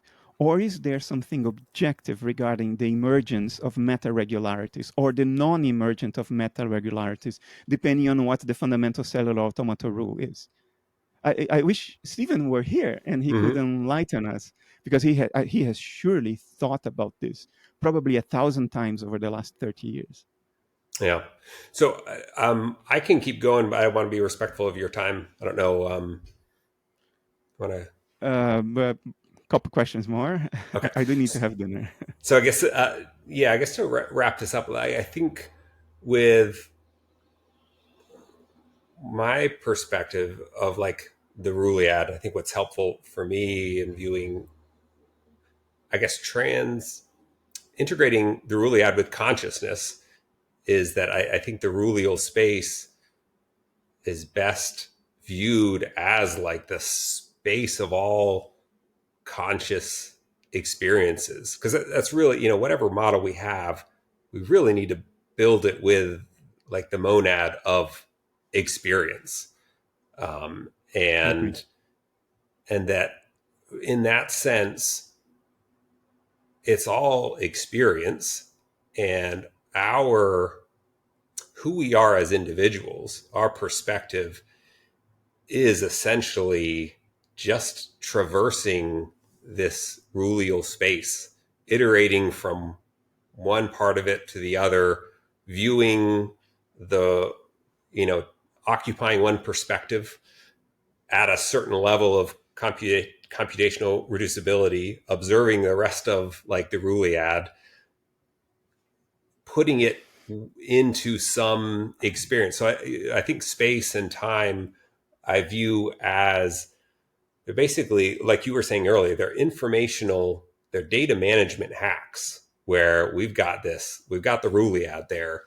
And to make sense of it, we need to use a few different hacks. We use three-dimensional space where, some information that is more important, we're going to correlate or associate with our physical body that's always with us. Others, they're on the other side of the world, that they're there. And if we traversed over, if we traveled the world, then they would pop up into our interface on our dashboard. Then we also have this construct of like otherness or dissociation of like, I am me, this other person is another thing. We also use time. Like time really doesn't, it's a construct. Like there is no place that the past exists. Like we only really experience the now. And your conversation with Michael Levin was interesting because you were talking about this, like, does the past exist? Like, where does it exist? Is it the same? Like, is the past that I remember, is it the same past that you remember? Where does it exist? We create the past in every moment it's kind of like the movie Memento, where you're just kind of constructing the story that explains where you find yourself in that present moment. And so time is essentially the measurement, the iteration from perspective to perspective to perspective within the Ruliad. And oftentimes we just kind of horizontally traverse, our lives of going to work, doing this. But we do have these shifts where, okay, we've traversed the Ruliad of conscious, we've traversed the neighborhood at this zoom level. We've got it. We've looked at the wall. We've figured out the shadows pretty well. Now it's time to zoom out. And that's where entropy, I think, decreases, where like, okay, now we're going to look at the fire and we're going to look at the things causing the shadow. And then we traverse that space. And that's where we have these, formative shifts, whether it's through psychedelics or whatnot. And then we traverse that space. And then we go out of the cave and we see the sun. We just keep kind of this Gödel's incompleteness theorem of traversing. Is the Ruliad the set of all possible cellular automaton rules? He describes it as the entangled limit of everything that is computationally possible, the result of following all possible computational rules in all possible ways. Yeah, so all it's the superset of all possible rules. This has echoes of multiverse theory, and the notion that there may be other universes that play by different rules. That's more than an Everetian multiverse, because all the Everetian parallel universes follow the same rules as this one. And I don't think Everetian multiverses exist. I think it's just wishful thinking by people who do not want to surrender to what nature's telling us by experiment. They want to remain with their prejudices, so they come up with this silly theoretical fantasy. True multiverses are more substantial. There may be evidence for them. There may be at least sound theoretical reasons to postulate them when it comes to explaining the origin of this universe. May have been a collision of others. When dealing with black holes, when dealing with the nature of time, like Professor Bernard Carr is doing at Queen Mary University, London. So I'm more open to that kind of multiverse, not a Everetian one, that's just silly. But there are sound reasons to contemplate multiverses that play by different rules than this one. And that has an echo in the Ruliad, because if the basic fundamental rule that grounds everything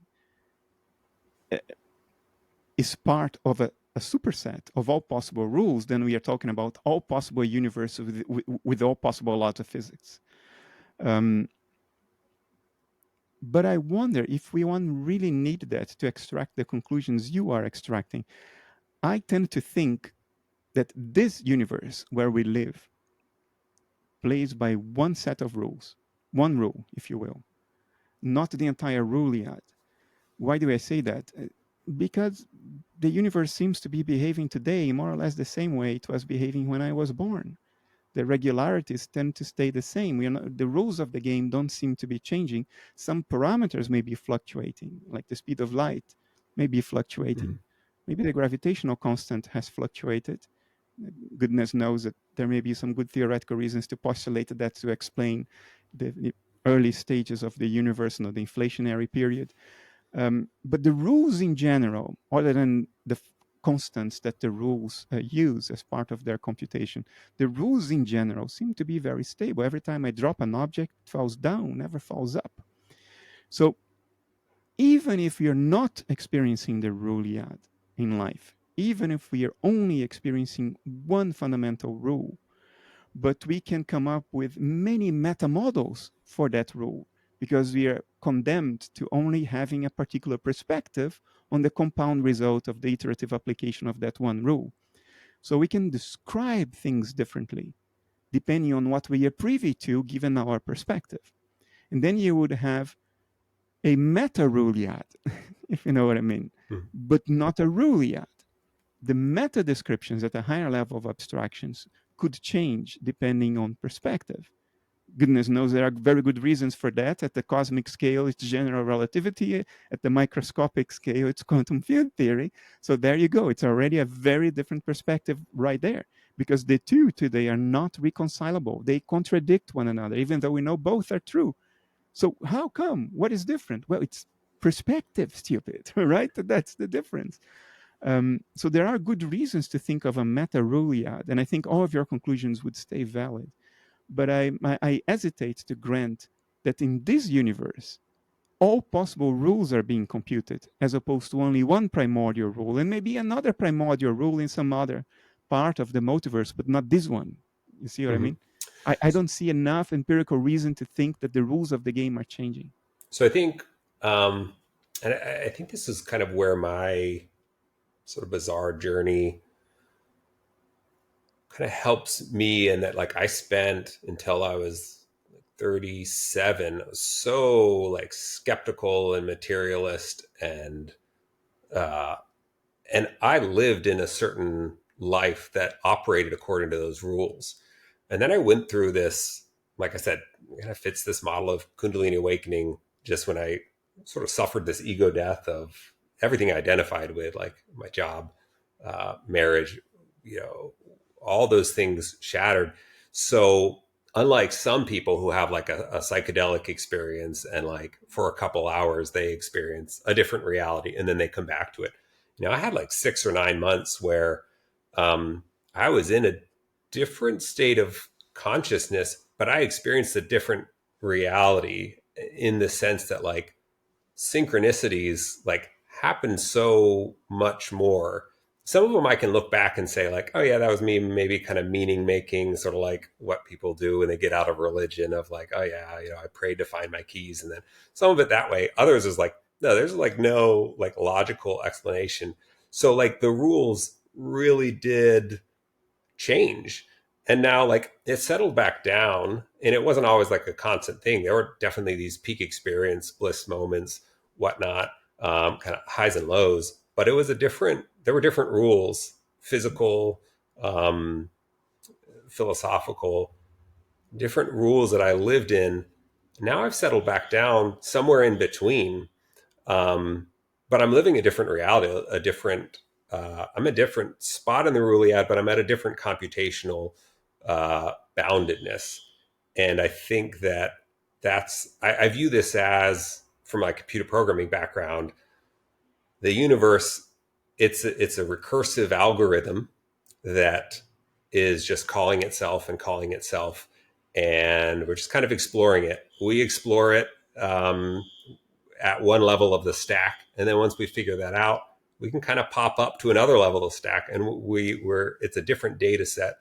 And I think dreams are also helpful too, like where you have dreams where you gain this lucidity and you can really stabilize the world. And at these higher levels of lucidity and dreams, you're going to have physical laws, and you could do science and you could figure things out. And like when you think about, time is interesting in a dream too, because if you're in a lucid dream and somebody asked you, what did you do yesterday? Tell me about your life, tell me about your birth.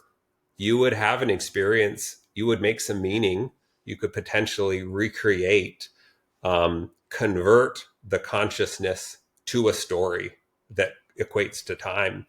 And that's what we do in waking life of like, tell me about your birth, where you grew up. Like, I don't remember a lot of these things. I'm just told these things. And so, but yeah, there's a level of reality, a level of the mind exploring itself within a dream. But while you're dreaming, there's also another level of reality where, this happening. And then Tibetan Buddhism essentially, has this idea of inception where it's just stacked levels of the dream.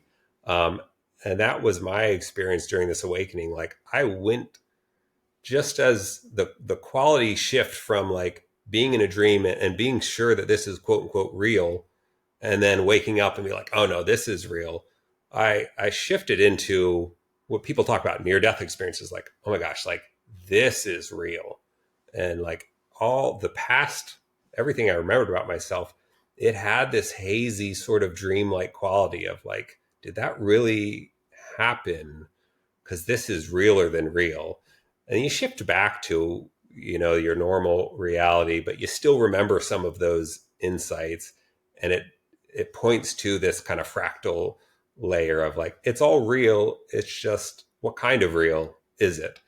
So I think that's what's helpful is like viewing, we talked about earlier, like viewing cells sort of as a representation of lower levels of the recursive algorithm operating there. Like you could have a perspective that they're kind of having their own conscious experience while also getting up a plane, looking down at society and seeing all the roads and being like, oh, this looks like a neural network. Thinking about the Earth, that seems like a cell, zooming out to galaxies, superclusters, these filaments, and realizing, oh, this also looks like a neural network. Like they're all simultaneously happening. I think we're just exploring the Ruliad of conscious experiences, in a multi-threaded process. I think this is a fascinating possibility, and I don't dismiss it at all. I expressed the doubt to you, but I don't dismiss it. Beyond that, I mean, we are having a conversation for your podcast, but at the same time, we are talking about the book that you'll probably publish with us at Essential Books. In the context of your book, what I would encourage you to do is to take your own experience seriously, because that's how life brought you to this point. And I, for one, don't think that anything in life happens by mere chance. I think everything has a certain significance, especially a life-changing event like what you undergone, you underwent. But not but, and therefore, I think you should allow it to inform how you're going to go forward from here. I think it would be almost immoral for you to dismiss the seminal experience that set you on this path, regardless of what Bernardo Kastrup says or thinks or is in doubt about. I think you should allow yourself to be informed by that, because that too happened for a reason that we'll probably never figure out, but it certainly was not by mere chance. Nothing in nature is like that. Certainly nothing of that magnitude. Yeah, thanks. And for me, like, it's the balancing of like this experience. And I see a lot, coming from a religious background, I see a lot of people having this experience, and then I can validate their experience, but I think the interpretation is what we need to hold loosely. Did God or Jesus really appear to you and say this thing? So, but what's the underlying principle of my experience that also seems to hold true for physics and psychology? And that's what I think idealism, oneness and dissociation, like that seems to hold true for everything. So you balance the meaning making with the meaninglessness of it. The way to go is to look for the underlying principles and not to literalize the experience, because the experience is almost certainly symbolic. just as this too. This is also Mm-hmm. symbolic right now. And so I think you are pursuing this from a mature perspective. Some people have a psychedelic experience and come back saying, there are blue aliens in the Mm-hmm. Pleiades and they are sending us heart vibrations that come straight from the galactic center. And I tend to roll my eyes and say to them, that's someone who does not have his eyes on the ball, because you have to look for the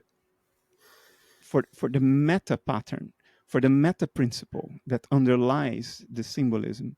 And that can be various. It can be there is a Ruliad, and Mm-hmm. what we experience is one particular rule of the set given by our particular perspective and state of mind. Another possible underlying principle is mind manifests. Mm-hmm. It manifested the blue alien in the Pleiades so strongly that I considered it more real than this. And then the right conclusion to extract is not, therefore, the blue alien is real, literally. No, the right conclusion to extract is this right here literal? Mm-hmm. Yeah, You see? That, and at the same time too, like I've found this balance between like recognizing, I think the question that it comes down to ultimately in meaning is like, what are we optimizing for? And I value logic and I value like science, but at the same time I also see people that are very logical um and may know all of these things or have similar ideas, but they're not happy or like connected or experiencing love. Whereas like I've got friends that read the Akashic records and talk about blue aliens and stuff, and for them like it's a healthy thing, and they don't usually it does correlate with like the more loosely they're able to hold it, the better they're able to utilize that. But I've actually incorporated a lot of recognizing that actually there's no, I think ultimately the inherent value is like the experience that we have, and somebody's belief, if it does lead to happiness and love in their life and for the world. I've learned to realize like, I guess maybe they're more right or correct than uh me when I go too down the logical. So I try to balance them both, and get the best of both worlds, because for me I do find the happiness and yeah. fulfillment in the scientific logical. And you can get off the rails, I think, when you do interpret, well, these are specifically these blue aliens and I need to do these things and you need to believe in these blue aliens and you're doing it wrong because you're not. Yeah, it probably has to do with what your life is about, archetypically. Mm-hmm. Um, what you are describing is what in psychedelic research is called the functional or convenient delusion. It's when a patient comes back from a trip with some outrageous story that the patient's taking literally, that the therapist thinks no way, but the patient is more functional because of that. So what do you do? Do you undermine that by playing philosopher as opposed to therapist, or you allow the patient to entertain a functional delusion? Um, that's what you're talking about. I can only speak for myself. I am too archetypally driven towards what is true. Mm-hmm. If I suspect that whatever functional story I'm entertaining might not be true, then it completely loses its power with me. I immediately become suspicious, and therefore it no longer informs my emotional life, because I don't take it for granted anymore. Now I'm critical of it. So my commitment, and it's not my choice, that's how I've been put together. That's how nature made me. I'm committed to what is true. I want to know what is true. And it sometimes what I think is true doesn't make me happy. I know it makes a lot of other people happy, which is comforting to me, but it doesn't make me happy to think that consciousness continues after death. I was pretty comfortable with believing that it doesn't, because it's your problems have a shelf life. Mm-hmm. Whatever happens, they are going to come to an end, and so is your suffering. I was very settled with that idea when I was in 19, 20. But I'm too committed to truth. So it doesn't work for me to entertain the functional delusion, the convenient delusion. It doesn't work. I have to dig deeper and see, what do I actually have reason enough to prioritize as the most likely scenario, and I will live according to Mm-hmm. that. Now, I can imagine that other people are archetypally driven in a different direction. It's not about what is true. That's not their life. Their life is about how they can be of most service to the people who interact with them. And now it's a completely different ballgame. Now you should entertain the delusion that is most conducive to expressing that archetypal goal. And how that will translate internally is you will not have the drive to scrutinize a story that is working for you. You say, no, no, no, I'm happy with this as it is. I don't change my mind. Mm-hmm. Don't create doubt in my mind. This is working for me. I don't have that. I can't have that. Now, the moment I raise a doubt and I take it seriously, that's it. That's the end of it. So I think it depends on the person and what the person's life is archetypically about, what the nature wants to do or express through that person. With me, it so happens to be that I want to turn over every single rock, and I want to know what is actually true, whatever the price. Mm-hmm. Even if I'll be condemned to an eternity in hell, I want to know if that's the truth. I want to know that. Yeah, and I think I view this as kind of these levels of the stack where I think that depends on like how we define truth and according to like what constructs we're using. It's interesting.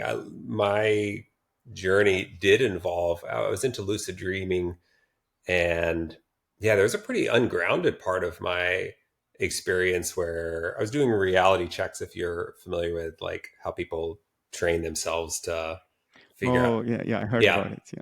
Yeah. So I was doing that. And then I had an experience because for people that don't know, like you train yourself to like during the day think, oh, am I in a dream? And you like look at Look some at your text and hands. you look at away and then you look back at the text. And if it changes, you're in a dream, and it trains yourself to kind of question things, and then you'll do this in a dream, and then you'll have that insight in you're in a dream. So I was doing a bit of this. I wasn't really experiencing lucid dreams, but I had an experience in life where um, felt like a reality check failed in, quote unquote real waking life, and it just blasted me because I used to be very, very like, yeah, skeptical and more from your perspective of like things are real or they're not real, or true, they're not true. Um, and so it just like shattered it was some derealization, shattered my perspective of like what is real, like is a dream less real than waking life, and kind of down this rabbit hole of like, okay, this is actually just kind of another level of a dream. Um, and it actually was so helpful, at this time I was like, it's not that this isn't real, it's just not the real that I thought it was. And I remember going to my therapist at the time and like sharing this like mind blowing insight of like, yeah, we're in inception, and thinking she's going to think I'm crazy. And she was like, this sounds like such a helpful insight and realization of yours, and just was able to You like, were lucky. You yeah. got lucky with your And it was therapist. so like, it was exactly what I needed.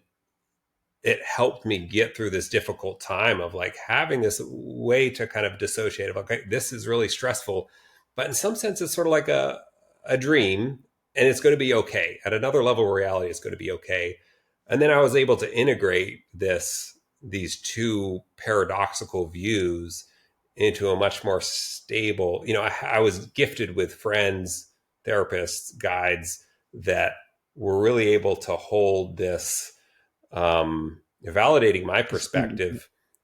Hold your energy, as they call it. Yeah. Yeah. And so yeah. And I think that's kind of the teleological arc of consciousness, is like exploring the level of the stack that we're on, accumulating all these different perspectives, seeing how they fit into that. And then we don't have to, but at some point, then we pop into the next dimension. We have all the two-dimensional pictures, and then we start to grasp the three-dimensional, and then we explore all the three-dimensional pictures, and then we grasp the four-dimensional. We don't have to go that way. There's no why. It's just, it is happening in a multi-threaded process where all these recursive processes dissociated, unaware from the other processes that are also us, and that's helpful, and that's how it works. And that, yeah, at some point you just kind This of is enjoy it. fascinating. Yeah. This is fascinating. It's where your life is bringing you.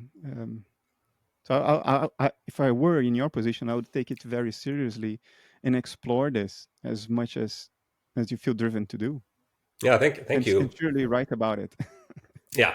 I appreciate you coming on and the work that you do. And it was fascinating because I had quote unquote derived most of these things. Like I knew about dissociative identity disorder from this book on attachment disorder, attachment that I was reading, and I like that was my model actually of reality. It was like, oh, this is like a dream. It's also like dissociative identity disorder where you can have multiple Awesome. identities within one identity. And then, yeah, so when I listened to you, I think talking to ZDog MD, it was one of those moments where I was like, oh my gosh, I'd already figured out most of it. I wasn't aware of the research of people interviewing people with dissociative identity disorder and hearing all the alter egos describe the same dream from different perspectives. So it's That's just, mind blowing, isn't yeah, it? more and more fascinating levels of it. So I appreciate, how the role you've played and part of the journey, and your support of, just being vulnerable and putting yourself out there. I know that, in the comments and, my personal view and in the comments that I see, people like your work is really meaningful to them. And I think is creating this, I think we're all cells in this body that, are archetypally designed. And if we can focus more on what we do best, and not worry about the fact that like maybe my role is to raise the blood glucose and this other cell is to lower the blood glucose. If I get so stuck into like, oh my gosh, I can't believe they're doing what they're doing because they're going to kill this body, and they should be doing what I'm doing. Like, have that respect, maybe understand that perspective, but also identify like, what do I do best? What's my calling or purpose? Um, I That's think all that is is expected of you. You're uh, not in control of the game in its entirety. So you're just going to stress yourself up if you take responsibility for the end result, mhm. whether it will go right or wrong, well or not. How can we take responsibility for that? All we can do is do what is expected of us, and the rest is up to nature. Yeah, and it's ultimately like once you get to a certain level of healing and get out of like the fight and flight, and at some point you start enjoying it and realizing like, oh, this is a dream, and like there's no inherent meaning. That was the point. I was like I was finding the meaning, like what's the meaning of things, and I was like, oh my gosh, it's a dream. There's no inherent meaning. There are dreams, and there are blissful dreams and nightmares. I just get to choose which attractor I kind of go towards. So I'm going to try to make it that On the type. other hand, you're not choosing where you're going right now. That's pretty Mm-hmm. clear to me. You didn't choose to have the breakdown you had. Life brought you there. You didn't choose to find the thread hanging about these discussions on entropy. Life brought you there. Mm-hmm. Life is what's providing you the drive and the impetus to continue to pursue this. It tells you that there is no other way to go. You must do this. So, did you choose any of this? Maybe there is an inherent meaning. It's Yeah, just not I where think you are looking for it. depends on how you define you. Like, am I me? Am I the cell or the body? I Good think is point. what's Yeah. what's been helpful is like holding both. Like we're individuals and we're also one, and having. Yeah, I think that's what's been most helpful is like when you collect all these perspectives, you're able to surrender and inhabit, like jump back to a different perspective. You can inhabit any perspective once you've added them to your arsenal. Whatever situation you find yourself in, you can find a place to kind of rest back into Yeah. and be at peace with it. um and Yeah. so I recognize that. I Yeah. think it's the surrender. Yes, not resisting, and then you start to I don't enjoy like the the. word, you know, people use this word surrender. I personally don't like the word because it sounds like It's a deliberate choice that you Mm-hmm. make. It's like, I choose to surrender now. It's not how it works. Life just breaks you. Mm-hmm. Yeah. Life just clubs you over the head, and you're done. You're broken. It's not like, oh, I choose to raise the white flag now. No, it's not how it works. But anyway, but Yeah. I understand what you mean. I think I learned that there are no wrong turns, but I did realize there were more efficient paths. Like they all head up the mountain. Sometimes it's like, I don't want to go up that steep path. This path goes down. And so you take that. But eventually, yeah, if you sometimes we kick the can down the road, and then eventually like we're broken open. And then we kind of learn a bit that like, okay, maybe I can do the slow and steady. And so, yeah, I think there are some of us that we follow the path where we have to go down, the quote unquote wrong path until we finally realize like, okay, you get on the right path. Other people, like they just have this kind of slow, steady arc where they don't care about any of this stuff, but they're living these principles in this life. And so it's been interesting to see like, there's no wrong turns, but I want to do it a little more efficiently so that I don't have to go so many ups and downs, but I appreciate what I've been through. We never really know what's going on in somebody else's inner life, right? Mm-hmm. We never really know that. They may put out signs, but how reliable are those signs? For me, the key conclusion of having been broken, because what you're describing, life takes everything from you. It takes your marriage, it takes your career. It may take it in different ways. Like when it took my career from me, I didn't take my job. No, I had just been promoted actually. Mm-hmm. But it was that very promotion that made me realize I was playing an empty game. My life is not about becoming CEO. Where was I going with this? Mm-hmm. No, I was probably the youngest director or VP level of my company. I was 32, and that was the first like, shit, I arrived where I wanted to be, and now Mm-hmm. what? I didn't find the pot of gold I thought I would find. It's not there. Yeah. And then marriage lost. Um, and the notion that that I had life in control, because I realized that we can get sick anytime, Mm-hmm. completely out of our control, and then it's all over. Or the person you love the most can be taken away from you. That I learned as a child. Um, but so life broke me some over 15 years ago, and therefore there is Bernardo Kastrup, the author. Otherwise, he would not be Yeah. there. But the key conclusion of being broken by life is, shit, life isn't about me, has never been, and will never be. And this may sound nihilistic, but it's the most liberating conclusion a human being can arrive at. It's not about you. Oh, you're unhappy? Doesn't matter. It's Mm-hmm. not about your happiness. It's not about whether you're comfy. It's not about whether you have achieved the plan you made for yourself when you were 15 or 14 in my case. It's not about you. Has never been, will never be. That is so liberating. Mm-hmm. Yeah, So amazingly liberating. I think that, yeah, I think it's, for me, it's like the universe will take away whatever you put meaning in. If you are holding on to like this meaning is this religion or this money or this family or whatnot, I kind of view myself and a lot of people, coming out of religion, especially these high demand religions, is you are you're on this riverbank and you are trying to grasp hold of whatever it is that you can, because you don't want to be swept away in this current.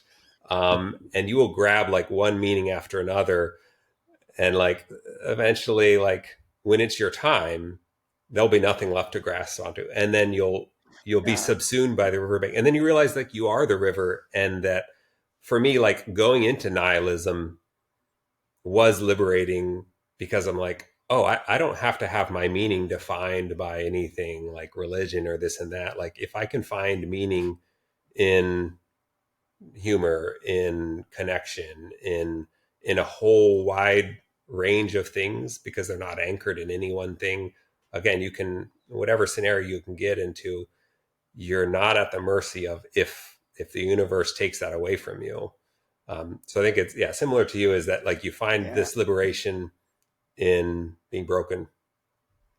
Yeah, but you see, if you conclude that life will bring you to a point where you realize, even if it's on your deathbed, I think it happens ultimately to everybody, unless you die suddenly of a car crash, and then the meaning lies with what that means to somebody else. So you were just playing a role of being of service.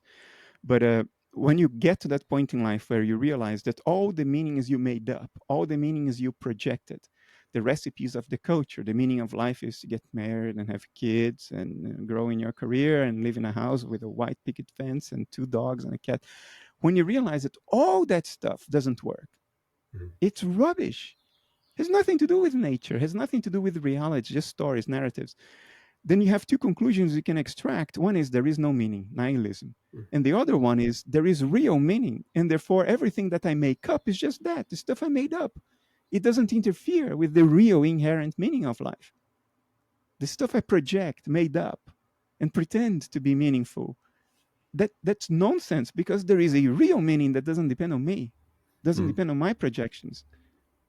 So you Yeah, and I see think opposite conclusions from the same event. yeah, and I think some people, like for me, I kind of had to take the stop in nihilism to transmute that to be like, okay, this is so scary. There's no outside God that's going to tell me what rules to live by or what the meaning of life is. Like it's kind of up to me. Um, and redefining who me is, then like it actually ended up being the most liberating thing. And then I actually moved through it. And so I think some people's journey is through that. And then they actually find meaning on the other side. Um, Ultimately, you don't need to know what the meaning of your life is mm-hmm, to do what you need to do, because that's what life will push you to. So even if you don't, I mean, who said that we need to understand it? mm-hmm, Why? It's like, every spring I see the blossoms on my apple tree in my side yard and not the backyard. I have an apple and a pear tree here on the side of my property. And some, I look at those little blossoms and I'm like, imagine if this blossom was like a person. I want to live, my life is about my happiness. I want to live as long as possible. I don't want to die. And I want everything to happen as I want it. mm-hmm, How silly. What is the meaning of that blossom's mm-hmm, life, that blossom's existence? Is to ensure that there continue to be apple trees, because the blossom becomes a seed that's fertilized, which becomes an apple with the seed inside, which drops to the ground, and out comes another apple tree, or somebody's fed because of that blossom. Somebody continues to live because of that blossom. But does the blossom need to understand this to do to do what it does? It doesn't. mm-hmm. So why do we think we need to understand the point of it all? We Yeah. don't. Nature is operating through us. We are blossoms of planet Earth. Earth, as Alan Watts said, the Earth peoples just like an apple tree apples, Mm-hmm. right? The Earth peoples. So it's okay if we don't understand. The fact that you don't understand, I don't think logically implies nihilism. It only means that, just that you you don't understand. Mm-hmm. And who said you need to? Why would you need to? You don't need to. As long as you cooperate with that inherent drive, that thing that wants to birth itself through you, if you cooperate with that, that's all that is demanded from nature. Yeah. And yeah, I wouldn't conclude nihilism from that.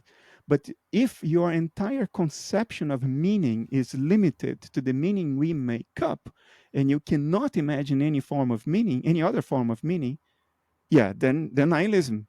If that's Mm-hmm. the only meaning you can imagine, then no, it's not there. It doesn't exist. It's bullshit. It's our own storytelling. It has no objective reality. But there is something else. Yeah. And you can't define it, but you can smell it. You can hear the melody, if you know what I mean. Yeah. And it, When you are, I think it, underneath it all, the real question and transformation centers around redefining who you think you are. And that's this ego death thing, is like when you think you're just the cherry blossom, when you think you're just this individual, like you cling to that. When you can step back and realize like, oh, maybe there's something bigger here that I'm a part of, that I don't actually even realize that I'm a part of, that I'm being used for something. Yeah, and it's not about you. It Yeah. has never been, and it will never be. That's so liberating. It's not your responsibility. Mhm. Yeah. The end result is not your responsibility, and you don't even need to know where it's going. Yeah. That's liberating for me. Yeah. Well, thank you so much for taking your time and delaying your It's dinner. been a pleasure. Yeah, we'll keep in touch. Sure. Amen. Thanks. Appreciate it. Yeah. Have a good one. You take care. Bye.